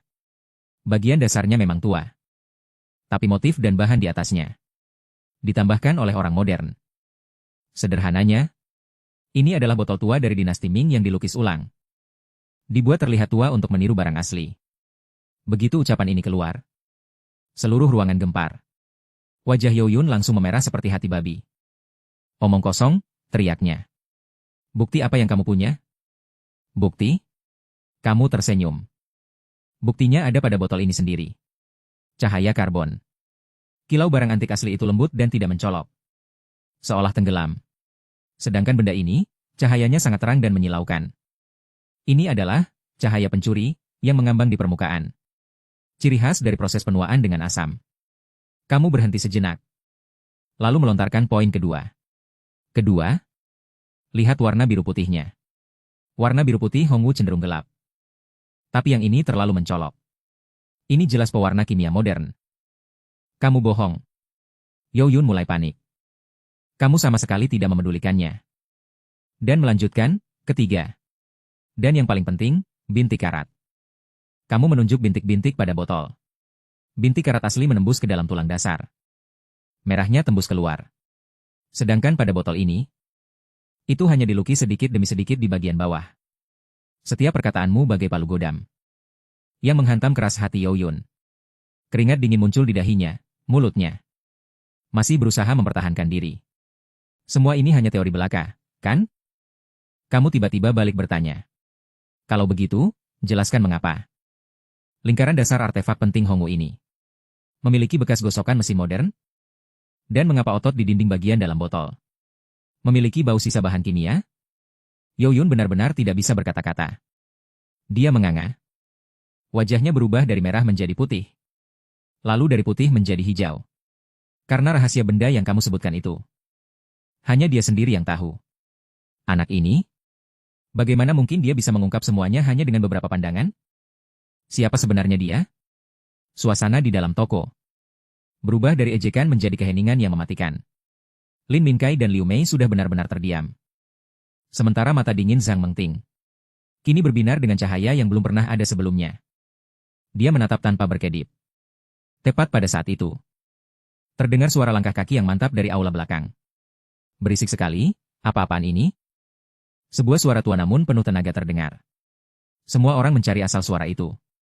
Terlihat seorang pria tua berbusana tang berjalan perlahan keluar. Yoyun seolah meraih sedotan penyelamat. Yebo. Mengapa Anda keluar? Orang yang datang adalah penilai utama Bao Shantang. Ye Haifu, tiang penopang dunia barang antik Jiangcheng. Tuan Ye tidak memedulikan Yo Yun. Langsung berjalan ke depan etalase. Memegang kacamata baca dan mengamati botol dengan cermat. Dia perlahan menoleh. Tatapan tajamnya melewati semua orang. Dan akhirnya tertuju padamu. Perkataan tadi, kamu yang mengatakannya? Tatapan Ye Haifu tajam seperti pisau. Namun, kamu dengan tenang menghadapi tatapannya. Langsung mengangguk, ya, saya yang mengatakannya. Tanpa sedikit pun rasa takut. Tak disangka, Ye Haifu tidak berkata apa-apa lagi. Melainkan berbalik ke arah karyawan, buka lemari dan ambil botolnya. Ambilkan juga kotak perkakas saya. Karyawan itu langsung ragu-ragu. Secara tidak sadar menatap Yo Yun. Siapa sangka, Ye Haifu mengerutkan kening. Dan aura mengesankan yang tidak perlu marah itu langsung meledak. Karyawan itu tidak berani bicara lagi. Segera mengeluarkan vas Yuhuchun porselen biru putih itu. Seorang staf lain dengan cepat membawa sebuah kotak perkakas kayu mahoni. Seluruh ruangan menahan napas. Semua mata terpaku pada Ye Haifu dan vas porselen itu. Sikap tokoh barang antik Jiangcheng ini akan segera membuat keputusan akhir. Segera setelah itu, Ye Haifu memakai sarung tangan putih. Pertama-tama memeriksa sisi kanan di bawah cahaya. Lalu mengeluarkan kaca pembesar berdaya tinggi. Memeriksa permukaan vas inci demi inci. Waktu berlalu detik demi detik. Di Baoshan Hall, jika ada suara, itu akan terdengar. Dahi Yo Yun dipenuhi keringat dingin. Jantungnya berdebar kencang. Kedua tangannya terkepal erat. Dia sangat berharap Ye Lao bisa membantah omong kosongmu. Tapi, dia melihat ekspresi Ye Haifu semakin serius. Harapan di hatinya pun perlahan-lahan tenggelam ke dasar. Bahkan mata indah Zhang Mengting tidak berkedip. Dia menemukan bahwa argumenmu itu bahkan membuatnya merasa malu. Berapa banyak rahasia lagi yang disembunyikan pria ini? Kemudian Ye Haifu meletakkan kaca pembesar. Namun, dia belum membuat kesimpulan. Melainkan mengeluarkan senter UV berbentuk pena. Menyinari badan vas dengan cahaya ungu. Tepat saat lampu menyala. Berbagai bagian vas menunjukkan fluoresensi yang tidak merata. Terutama di bibir dan alasnya. Cahayanya sangat tidak alami. Melihat pemandangan ini, wajah Yo Yun langsung memucat. Pucat seperti kertas. Selesai, Ye Haifu mematikan lampu. Melepas sarung tangannya. Setelah hening sejenak, dia berkata dengan dingin, Xiao Yo. Ye Lao. Yo Yun gemetar dan tidak bisa menyelesaikan kalimatnya. Siapa sangka, kalimat Ye Haifu berikutnya lebih kejam daripada menamparnya. Mulai hari ini, jangan datang ke toko lagi. Pulanglah ke kampung halamanmu dan belajar lagi selama 10 tahun. Kata-kata itu bagai sambaran petir. Yo Yun gemetar seluruh tubuhnya. Lemas di rak. Wajahnya pucat pasi. Seluruh ruangan hening sejenak. Lalu terdengar desahan dingin dari barat. Ye Lao dengan lembut mengonfirmasi bahwa semua yang kamu katakan adalah benar. Apa yang disebut harta karun utama toko ini hanyalah barang palsu yang dibuat dengan sangat teliti. Detik berikutnya, semua mata kembali tertuju padamu. Tidak ada lagi penghinaan dalam tatapan itu. Hanya ada keterkejutan yang mendalam dan sedikit kekaguman. Teman muda ini? Ye Haifu berbalik, wajahnya penuh kekaguman. Penglihatanmu luar biasa. Aku yang tua ini kagum. Di mana kamu belajar semua ini? Kamu hanya tersenyum tipis, Ye Lao terlalu memuji. Hanya sedikit trik warisan keluarga, tidak ada yang istimewa. Warisan keluarga? Omong kosong. Siapa yang percaya? Ye Haifu menatapmu dalam-dalam. Dan tidak bertanya lebih lanjut. Melainkan langsung mengeluarkan kartu nama bersepu emas dari sakunya. Dan menyerahkannya kepadamu.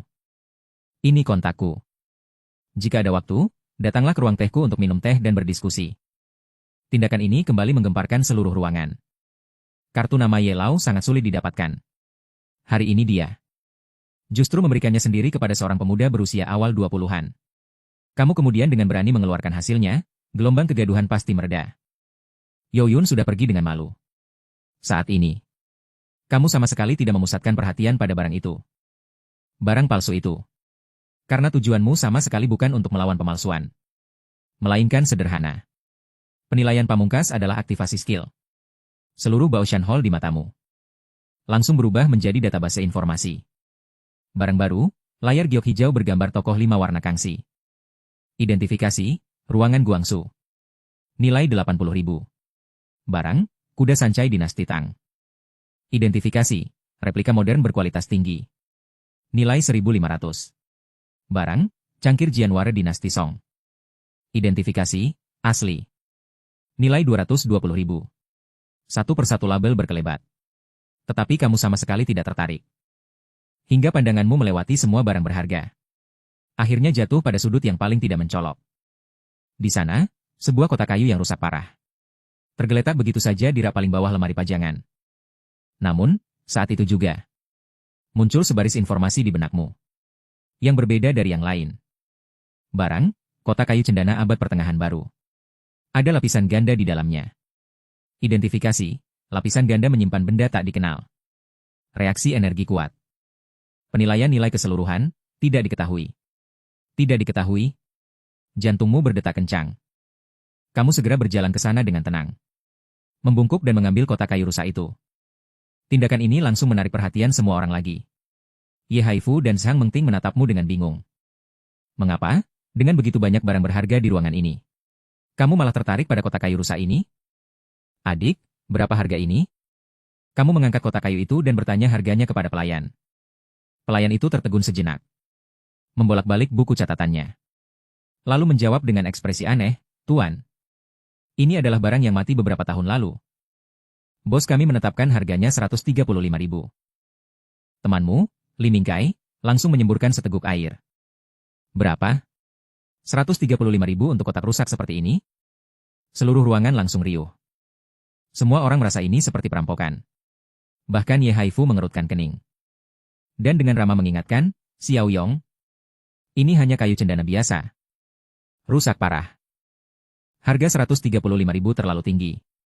Namun, di luar dugaan semua orang. Kamu seolah tidak mendengar nasihat apapun. Dengan tenang mengeluarkan kartu bank. Kata, gesek kartu, diucapkan dengan santai tetapi seolah menembus langit. Seluruh Baoshan Hall kembali hening total. Semua orang menatapnya dengan tatapan seperti melihat orang gila. Menghabiskan 135.000 untuk membeli barang rusak. Apakah kebijaksanaannya tadi hanya ilusi?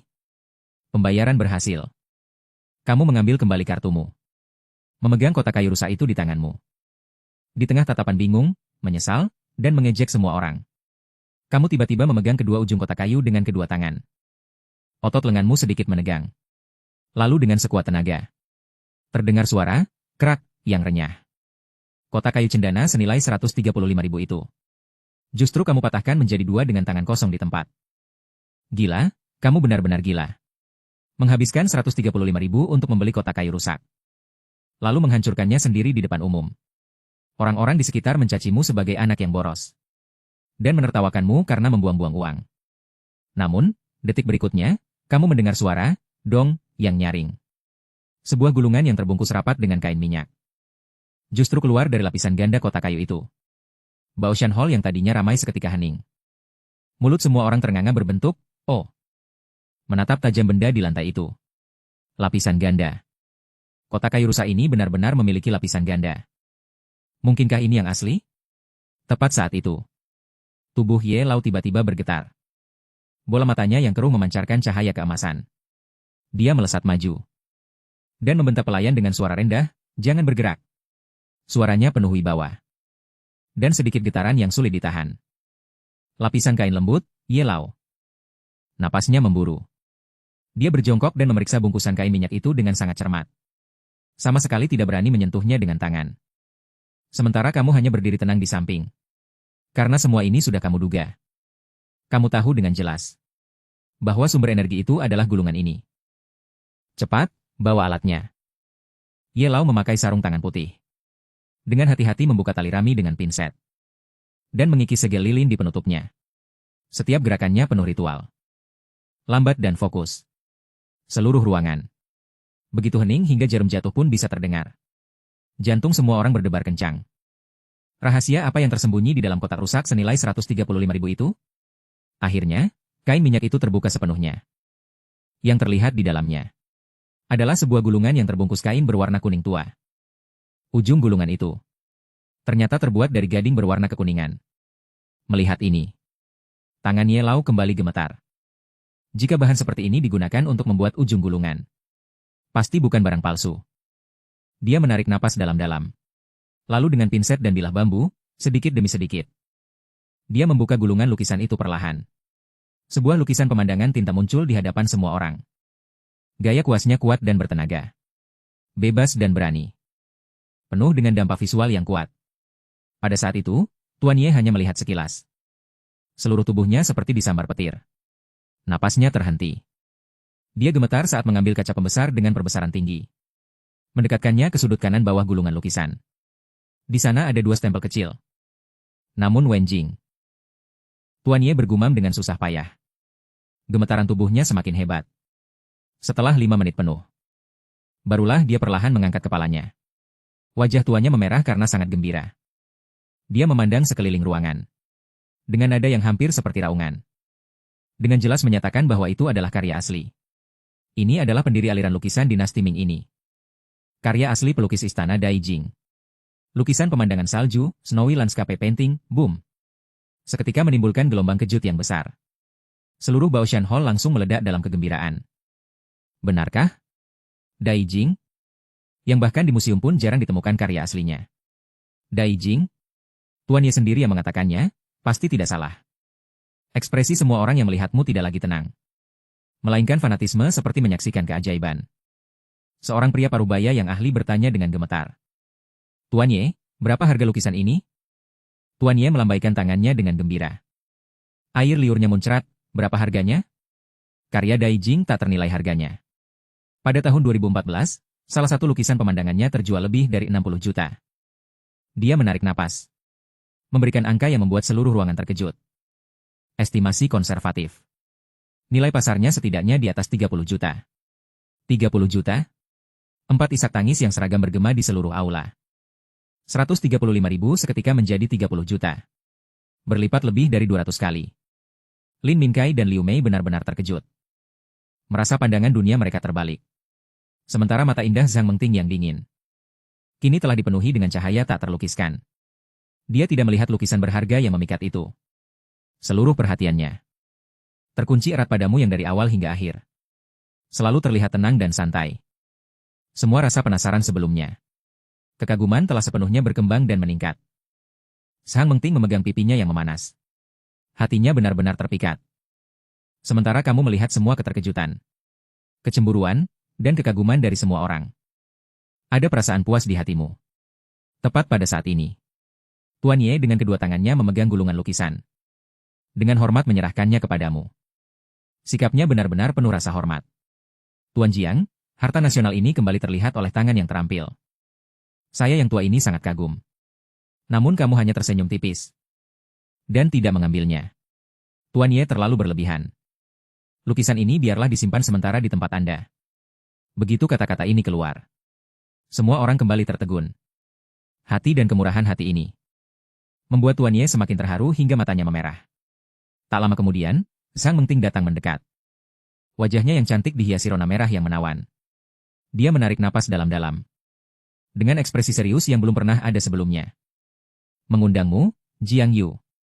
Apakah Anda ada waktu malam ini? Saya ingin mengundang Anda makan malam. Seluruh ruangan hening. Di depan semua orang. Wanita kaya dan cantik Zhang Mengting. Ternyata secara proaktif mengundangmu berkencan. Seketika kerumunan orang langsung heboh. Wah! Seorang wanita cantik mengundang berkencan. Omong kosong, siapa yang tidak suka master muda berharta 30 juta? Sekarang. Semua orang mengira kamu adalah orang yang berbakat dan bermoral. Namun kamu melihat wanita cantik di depanmu dengan mata penuh harapan. Namun hatimu tidak bergeming. Bahkan sedikit ingin tertawa. Hanya setengah jam yang lalu. Dia melihatmu dengan tatapan penuh keengganan. Sekarang, hanya karena lukisan antik 30 juta ini. Sikapnya berubah 180 derajat. Perasaan suka yang didasari uang seperti ini. Sungguh terlalu murahan. Yang kamu inginkan adalah menaklukkan. Bukan dipilih. Tepat ketika kamu hendak menolak. Berdengung, telepon bergetar. Tiba-tiba memecahkan suasana ambigu. Mata semua orang seketika terfokus pada sakumu. Kamu mengeluarkan ponselmu. Nama penelepon jelas tertera 2 kata, Huisin. Kamu segera membuat isyarat maaf pada Zhang Mengting. Berbalik dan berjalan ke samping untuk mengangkat telepon. Halo? Huisin? Suaramu tidak keras. Namun nadamu mengandung kelembutan yang bahkan tidak kamu sadari. Ini sangat berbeda dengan dirimu sebelumnya. Dari ujung telepon terdengar suara wanita yang tertawa. Apakah urusanmu sudah selesai? Aku, penilai hebat, kamu tersenyum, baru saja selesai. Kalau begitu aku akan menjemputmu. Aku sudah menyiapkan kejutan untukmu, oke? Aku akan mengirimkan alamatnya padamu. Setelah menutup telepon, kamu berbalik. Namun menyadari suasana di seluruh Baoshan Hall. Sangat aneh. Semua orang melihatmu dengan tatapan aneh. Huisin? Sebutan ini, nada intim ini. Hubungannya pasti tidak biasa. Terlebih lagi, dia akan datang menjemputmu. Mungkinkah kamu sudah memiliki kekasih? Saat ini, senyum di wajah Zhang Mengting sudah benar-benar kaku. Cahaya di matanya perlahan padam. Dia menatapmu dengan tajam. Perasaan krisis yang kuat muncul di hatinya. Dan kamu dengan tenang berjalan kembali ke depannya. Dengan senyum acuh tak acuh, maaf. Nona Zhang, sepertinya malam ini tidak bisa. Saya ada urusan lain. Dia menolak. Kamu benar-benar menolaknya. Terdengar suara terkesiap di kerumunan. Semua orang menatapmu seperti melihat alien. Ini adalah undangan kencan proaktif dari wanita kaya dan cantik. Hanya karena sebuah telepon, dia langsung menolak. Siapa sebenarnya wanita bernama Huisin itu? Pukulan terbesar tentu saja bagi Zhang Mengting. Dia sedikit terhuyung. Warna darah di wajahnya seketika memudar. Pucat pasi seperti kertas. Di depan semua orang. Ditolak mentah-mentah olehmu. Semua kepercayaan diri dan harapan hancur berkeping-keping pada saat ini. Dia memaksakan senyum yang lebih buruk daripada menangis. Suaranya bergetar, tidak. Tidak apa-apa, kalau begitu lain kali saja. Setelah berbicara, dia bahkan tidak berani melihatmu lagi. Berbalik, menyelinap di antara kerumunan. Melarikan diri dari Baoshan dengan hampir memalukan. Melihat punggungnya yang melarikan diri panik. Hatimu tetap tenang. Ini adalah cara untuk memberitahu semua orang. Bahwa kamu, Jiang Yun. Bukan pria yang tak berdaya di hadapan wanita cantik. Saat itu Lin Mingkai baru tersadar. Dengan ekspresi sedih. Xiao Yu. Kamu hanya tersenyum dan menepuk bahunya. Aku benar-benar ada urusan. Kemudian kamu pamit kepada semua orang. Di bawah tatapan kompleks yang tak terhitung jumlahnya. Dengan gagah keluar dari Baoshan Hall. Meninggalkan semua orang di ruangan itu yang lama tidak bisa pulih. Sebenarnya Wen Huisin tidak mengundangmu. Panggilan telepon tadi hanyalah alasanmu untuk menolak Zhang Mengting. Kebetulan sekarang tidak ada pekerjaan. Kamu memutuskan untuk kembali ke Huasheng Group. Untuk melanjutkan tugas penyelidikan yang diberikan Hu Borui kepadamu. Sore harinya, kamu masuk ke Huasheng Group. Langsung menekan lift Departemen Administrasi. Siapa sangka, begitu sampai di depan kantor manajer. Terdengar suara percakapan yang tertahan dari dalam, "Kak, jangan paksa aku lagi, bisakah?" Suara wanita itu terdengar lelah dan bergetar. Seperti terpojok. Xiao Fei masih sangat kecil. Itu jebakan. 160.000? Dari mana aku bisa mendapatkan 160.000 untukmu? Suara ini kamu kenal. Itu adalah Chu Yakin, manajer Departemen Administrasi. Juga orang pertama yang ada di daftar yang diberikan Direktur Hu kepadamu. Tidak disangka, begitu datang langsung terjadi adegan besar seperti ini. Di dalam kantor. Suara Chu Yakin sudah disertai isak tangis. Penuh keputusasaan. Rumah itu untuk orang tuaku di masa tua mereka. Bagaimana bisa dijual? Aku tidak peduli, pokoknya aku tidak punya uang. Dia membanting telepon hingga putus. Kemudian di dalam kantor hanya tersisa isak tangis yang tak tertahankan. Kamu berdiri diam di luar pintu. Cepat menyusun informasi di otakmu. Keponakan, jebakan, 160.000. Jelas, wanita kuat ini sedang terpojok di ambang kehancuran oleh krisis keluarga. Kamu tidak langsung mengetuk pintu. Hingga isak tangis di dalam perlahan berhenti. Barulah kamu mengangkat tangan dan mengetuk pelan. Sampai tangisan di dalam perlahan berhenti. Barulah ia mengangkat tangan dan mengetuk pelan. Suara sedotan dari dalam berhenti tiba-tiba. Suara Chu Yakin serak dan waspada. Manajer Chu, halo. Saya Jiang Yun. Detik berikutnya, pintu kantor ditarik terbuka dengan keras. Seorang wanita dengan mata merah. Seorang wanita karir dengan riasan luntur karena menangis muncul di ambang pintu. Itu adalah Chu Yakin. Dia menatapmu dengan ekspresi waspada dan meneliti. Menatapmu dengan ekspresi meremehkan. Setelah melihatmu, kewaspadaan di wajahnya sedikit memudar. Berubah menjadi rasa malu, Tuan Jiang. Mengapa Anda datang? Namun, Anda tidak menjawab. Melainkan berjalan menyamping masuk ke kantor. dan menutup pintu. Tindakan ini membuat Chu yakin langsung tegang. Manajer Chu, jangan tegang. Anda berbalik dan langsung ke intinya. Saya datang untuk mencari tahu tentang Chen Chu dan Hao Yufei. Urusan Chu dan Hao Yufei. Chen Chu, Hao Yufei. Kedua nama ini bagaikan dua petir. Meledak di benaknya. Pupil matanya langsung mengecil. Tapi dengan cepat dia berusaha tenang. Saya tidak mengerti apa yang Anda katakan. Anda tidak memaksanya. Hanya berjalan ke mejanya. Mengambil selembar tisu dan menyerahkannya. Bersihkan air matamu dulu. Chu yakin tertegun. Dengan ragu dia mengambil tisu dan menyeka wajahnya asal-asalan. Baru saat itulah Anda mulai berbicara. Tadi di luar pintu, saya tidak sengaja mendengar Anda menelepon. Tubuh Chu yakin kembali menegang. Skandal keluarga yang terbongkar membuatnya sangat malu. Masalah kecil keluarga ini membuat Anda tertawa. Dia menundukkan kepalanya. 160.000 bukanlah masalah kecil. Anda langsung mengatakannya. Kata-kata itu langsung menusuk Chu Yaking, dia tiba-tiba mendongak. Merasa malu dan marah. Ini masalah pribadi saya. Sepertinya tidak ada hubungannya dengan Anda, kan? Awalnya tidak ada hubungan, Anda dengan tenang membalas tatapannya. Tapi sekarang mungkin ada. Apa maksudmu? Kewaspadaan Chu Yakin mencapai puncaknya. Anda menarik kursi di seberangnya dan duduk. Auranya tenang dan tak terbantahkan. Duduklah dan mari bicara. Manajer Chu. Dia entah bagaimana benar-benar duduk kembali. Anda terus menekan. Keponakan Anda ditipu 160.000 yuan, kan? Anda tidak punya uang. Kerabat memaksa Anda menjual rumah. Tapi Anda tidak mau. Setiap kalimat menusuk tepat ke titik sakitnya. Chu yakin akhirnya tidak tahan lagi. Dia bersandar lemas di sandaran kursi. Apa sebenarnya yang Anda inginkan? Membantu Anda mengucapkan dua kata. Chu yakin seolah mendengar lelucon besar. Dia tiba-tiba membuka matanya. Membantuku? Atas dasar apa? Kita baru bertemu hari ini untuk pertama kalinya. Hanya karena saya diutus oleh Direktur Hu. Wajah Anda tidak berubah. Jangan hanya karena saya bisa membantu Anda menyelesaikan masalah ini.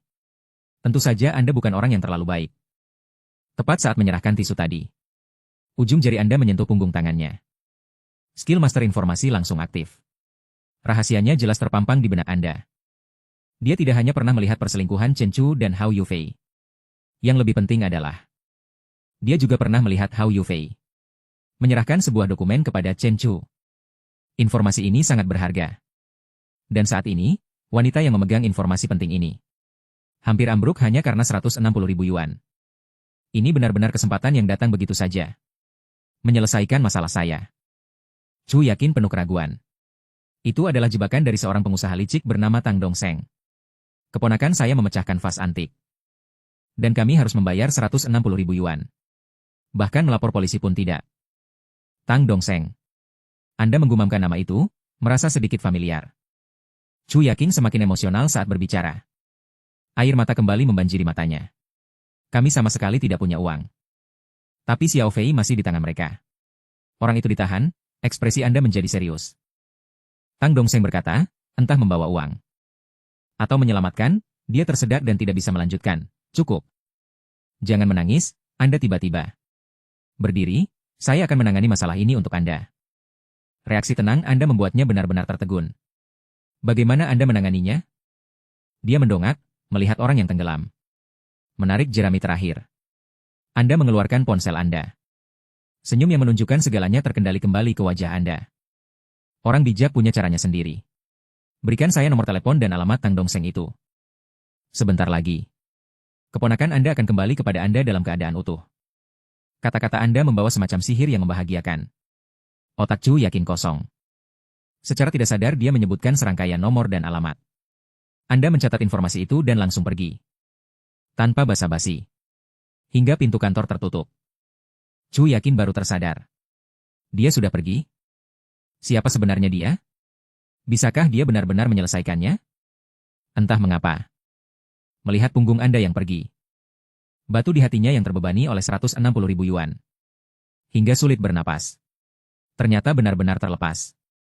Detik berikutnya, dia tiba-tiba meraih tas di sampingnya. Dan segera mengikutinya keluar. Taksi berhenti di depan sebuah toko bernama Tangji Zhenbaoge. Berhenti di depan pintu toko. Tokonya tidak besar. Warna pada papan nama kayu mahoni sudah sedikit mengelupas. Terlihat sudah cukup tua. Wajah Chu Yakin pucat pasi. Dia memegang tangan Anda erat-erat. Tuan Sang, bagaimana kalau kita melapor polisi saja? Namun Anda bahkan tidak melihatnya. Langsung membayar ongkos taksi. Dengan dingin meninggalkan kalimat, polisi datang pun hanya akan memediasi. Apakah Anda punya waktu untuk berdebat dengannya? Setelah berbicara, Anda langsung mendorong pintu yang sedikit terbuka itu. Bau campuran debu dan rempah-rempah murah menyeruak. Cahaya di dalam toko redup. Seorang pria kekar dengan aroma rokok. Langsung menatap tidak ramah. Sementara di belakang konter, seorang pria gemuk berkacamata emas. Adalah bos Tang Dongseng. Di sudut, keponakan Chu Yakin, Xiao Fei, begitu melihatnya. Langsung berteriak sedih, "Bibi!" Chu Yakin ingin segera menghampirinya dengan sedih. Tapi dihentikan oleh pria kekar itu. Dia menyeringai. Menunjukkan gigi kuningnya. Masalah belum selesai. Orang tidak boleh mengerti. Kemudian bos Tang Dongseng perlahan berdiri. Dan berkata dengan nada mengancam, "Nyonya Chu. Saya kira Anda tidak peduli hidup mati keponakan Anda." Mata Chu Yakin memerah karena cemas, "Bos Tang. Dia masih anak-anak. Kami benar-benar tidak bisa membayar 160.000. Tidak bisa bayar?" Tang Dongseng mencibir. Tiba-tiba menyingkap kain di atas konter. Memperlihatkan tumpukan pecahan porselen. Ini adalah vas porselen famili Rose burung dan bunga dari dinasti Qing, masa Yongzheng. Harga pasar 300.000 yuan. Membiarkan Anda membayar 160.000 sudah merupakan belas kasihan. Tidak hanya itu. Dia juga mengeluarkan sertifikat berstempel emas dari laci. Menggoyangkannya. Mau lihat sertifikat penilaian dari ahli provinsi? Kali ini Chu Yakin benar-benar putus asa. Hanya bisa mengulangi tanpa daya, "Kami tidak punya uang." Tidak punya uang? Ekspresi Tang Dongseng langsung berubah muram. Akhirnya melanggar batas kesabaran. Jika tidak punya uang, berikan rumahnya. Entah membayar uang atau menandatangani kontrak. Saya akan mentransfer kepemilikan rumah dan saya akan membayar selisih harganya. Chu Yakin gemetar karena marah, ini perampokan. Pria kekar di samping langsung melangkah maju. Menatapnya dengan kejam, dia bicara omong kosong. Jangan salahkan kami jika tidak sopan. Namun, tepat pada saat ini. Yang selama ini diam akhirnya bergerak. Anda perlahan berjalan ke depan konter. Jari Anda dengan lembut menyentuh konter yang berdebu. Tanpa sengaja menyentuh punggung tangan Tang Dongseng. Sekarang juga, Anda berpikir dalam hati. Master informasi aktif. Informasi tak terhitung langsung membanjiri benak Anda. Target, Tang Dongseng. Nama asli Tang Laifu. Pernah dicari karena penipuan. Kebenaran kejadian, orang ini kembali menipu anak-anak masuk toko. Sengaja menuduh memecahkan vas imitasi senilai 200 yuan. Informasi penting, naga menggantung di sudut timur laut langit-langit. Di dalam ruangan tersembunyi kamera lubang jarum. Kamera itu merekam seluruh proses. Oh, begitu. Senyum dingin yang tak disadari siapapun terukir di sudut bibirmu. Tang Dongseng melihatmu tidak bicara cukup lama. Lalu berkata dengan bangga. Tuan ini, bujuk dia agar segera mengambil keputusan. Kamu tiba-tiba mengangkat kepala. Dan menatapnya dengan tenang. Sebuah botol dinasti Qing hanya diganti rugi 160.000. Memang tidak mahal. Begitu kata-kata itu keluar. Senyum Tang Dongseng semakin dalam. Namun Chu Yakin tampak sangat terkejut dan putus asa. Ia bertanya-tanya mengapa kamu juga berkata begitu. Namun, sedetik kemudian, gayamu tiba-tiba berubah. Tapi aku sedikit penasaran. Tokomu ini direnovasi dengan baik. Terutama tatapanmu. Tiba-tiba tertuju pada sudut langit-langit. Pada hiasan naga yang menganga dan menari. Terutama ukiran naga itu. Benar-benar sentuhan akhir yang sempurna. Ekspresi Tang Dongseng langsung kaku. Tapi dia masih tertawa paksa, "Selamat siang, Tuan." Begitukah? Kamu tersenyum. Aku malah berpikir, jika dipasang kamera di posisi itu. Sudutnya pasti bagus. Boom, kata-kata ini membuat kepala Tang Dongseng berdengung. Senyum di wajahnya langsung menghilang. Digantikan oleh kepanikan yang tak bisa disembunyikan. Omong kosong apa ini? Kamera apa? Namun, kamu menancapkan setiap kata ke dalam hatinya. Teknologi kamera lubang jarum sekarang sudah canggih. Bisa terhubung ke ponsel, coba saja lihat. Bagaimana jika polisi datang dan membongkar naga itu? Keringat dingin langsung membasahi dahi Tang Dongseng. Dia tanpa sadar merogoh ponsel di sakunya. Dia masih bersikeras, "Aku tidak tahu apa yang kamu bicarakan." Pria kekar di sampingnya juga merasakan ada yang tidak beres. Dengan tatapan ganas, dia mendekatimu. "Nak, Coba saja kau cari masalah. Namun, kamu bahkan enggan meliriknya. Tatapanmu terus tertuju pada Tang Dongseng. Tuan Tang, jangan tegang. Suaramu tiba-tiba terdengar main-main. Mari kita bicara yang masuk akal. Misalnya, beberapa tahun lalu ada seorang bos yang membuka taekwondo di barat kota. Menipu uang sekolah lalu melarikan diri. Sepertinya juga bermarga Tang. Pada saat ini, tubuh Tang Dongseng tiba-tiba bergetar. Hampir tidak bisa berdiri tegak. Dia berpegangan pada konter. Menatapmu dengan ekspresi seolah melihat hantu. Bagaimana dia bisa tahu rahasia ini? Oh ya, kamu berpura-pura baru teringat. Sengaja memanjangkan akhir kalimat. Bos itu sepertinya bukan bernama Tang Dongseng.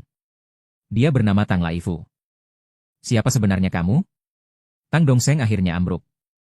Mengeluarkan jeritan ketakutan. Seluruh tubuhnya lemas. Kamera hanya membuatnya panik. Tetapi nama Tang Laifu benar-benar menghancurkannya. Chu yakin sudah benar-benar terpaku, otaknya. Kosong melompong. Kamera? Siapa sebenarnya pria Tang Laifu ini? Sementara kamu, dengan senyum tipis. Selangkah demi selangkah mendorongnya ke jurang. Sekarang, bisakah kita membicarakan lagi soal botol ini? Tuan Tang Laifu. Wajah Tang Dongseng pucat pasi. Seluruh tubuhnya gemetar seperti saringan. Aku tidak mau lagi. Uangnya tidak kuambil, Tuan, tolonglah. Biarkan aku pergi. Namun kamu mendengus dingin. Menarik Chu Xiaofei yang masih tertegun. Dan berkata kepada Chu Yakin, ajak anakmu. Kita pergi. Tang Dongseng melambaikan tangan dengan gemetar. Berharap kalian segera menghilang. Tepat saat kamu hendak melangkah keluar dari pintu toko. Kamu tiba-tiba menghentikan langkahmu. Menoleh dan melihatnya yang wajahnya pucat pasi. Suaramu tidak keras. Tapi mengandung kekuatan ribuan pasukan. Ingat, menghilang dari kota Hongjiang. Jangan sampai aku melihatmu lagi. Kamu keluar dari paviliun harta karun. Di belakangmu, tubuh Chu Yakin gemetar. Dia memeluk erat anaknya yang ketakutan. Matanya penuh ketakutan dan rasa terima kasih. Namun kamu tahu, masalahnya jauh dari selesai. Maka kamu langsung menghentikan taksi. Dengan tenang menyebutkan alamat. Mengantar mereka pulang terlebih dahulu. Sepanjang jalan, di dalam mobil hening seperti kuburan. Sesampainya di gerbang kompleks, Chu Yakin turun dari mobil sambil menggendong anaknya. Mengucapkan ribuan terima kasih padamu dengan suara bergetar. Namun kamu langsung memotongnya, hanya bantuan kecil. Dia langsung terdiam. Kamu berkata dengan tenang. Namun nadamu tak bisa ditolak. Ada beberapa hal yang belum selesai kita bicarakan. Aku menunggumu di sini. Chu Yakin merasa waspada. Hanya bisa menggendong anaknya dan berjalan cepat masuk ke kompleks. Sementara kamu tidak mengganggunya. Berbalik pergi ke minimarket membeli sebungkus rokok. Menyalakan sebatang. Dan melihat asapnya menghilang. Dalam hatimu, kamu tahu bahwa Tang Dongseng hanyalah pemain kecil. Kekhawatiran mendalam Chu Yakin. Sama sekali bukan karena seorang penipu. Masalahnya tidak sesederhana itu. Benar saja, 20 menit kemudian. Dia keluar dari kompleks sendirian. Namun awan kesedihan di alisnya semakin pekat. Dia baru saja akan bicara. Namun kamu kembali memotongnya. Sudah makan? Dia tampak bingung. Kamu mematikan puntung rokok. Dan tanpa banyak bicara, ayo, aku akan mentraktirmu malatang. Di kedai malatang, dia gelisah. Namun kamu tiba-tiba bicara, memecah keheningan. Tang Dongseng adalah penipu profesional. Sudah lama mengincarmu. Tubuhnya menegang. Kamu kemudian melontarkan bom besar. Targetnya sejak awal adalah rumahmu. Chu Yakin tiba-tiba mengangkat kepala. Kamu dengan tenang menyebutkan angka, rumah di area sekolah Bishui Huan. Setidaknya 1,5 juta. Wajahnya langsung pucat pasi. Barulah dia mengerti bahwa dia sudah lama menjadi mangsa ular berbisa. Jika tidak ada kamu hari ini, konsekuensinya tak terbayangkan. Namun kamu bertanya dengan dingin. Apakah sekarang masih berpikir melapor polisi akan berguna? Dia menggelengkan kepala tak berdaya, benar. Jika polisi datang, pihak lain akan menunjukkan bukti palsu. Dia tidak bisa membela diri. Akhirnya, rumah itu tetap tidak akan bisa diselamatkan. Dia baru saja akan meminta maaf. Namun kamu berkata itu adalah hal yang wajar. Detik berikutnya, suasana berubah. Apakah kamu juga menghadapi masalah di perusahaan? Detak jantung Chu Yakin tiba-tiba meleset satu ketukan. Kamu, sambil makan malatang dengan lahap. Secara tidak sengaja mengungkapkan bahwa Chen Chu menggelapkan 20 juta. Lari. Petinggi perusahaan terkejut. Kemudian kamu mengambil sepotong babat. Seolah sedang membicarakan hal kecil. Dia melarikan diri dengan begitu bersih. Pasti ada yang memberinya informasi sebelumnya. Detik berikutnya, kamu menatapnya tajam. Bertanya kata demi kata. Menurutmu, siapa yang memberi informasi ini? Pertanyaan ini seperti sebuah bor. Menusuk tepat ke tempat paling menakutkan di hatinya. Dia langsung teringat pada sekretaris direktur utama yang mencurigakan di tangga, yang sedang menelepon. Hao Yufei. Orang yang paling dipercaya oleh Direktur Hu ternyata adalah mata-mata. Rahasia ini membuatnya sesak napas. Dia sama sekali tidak berani mengatakannya.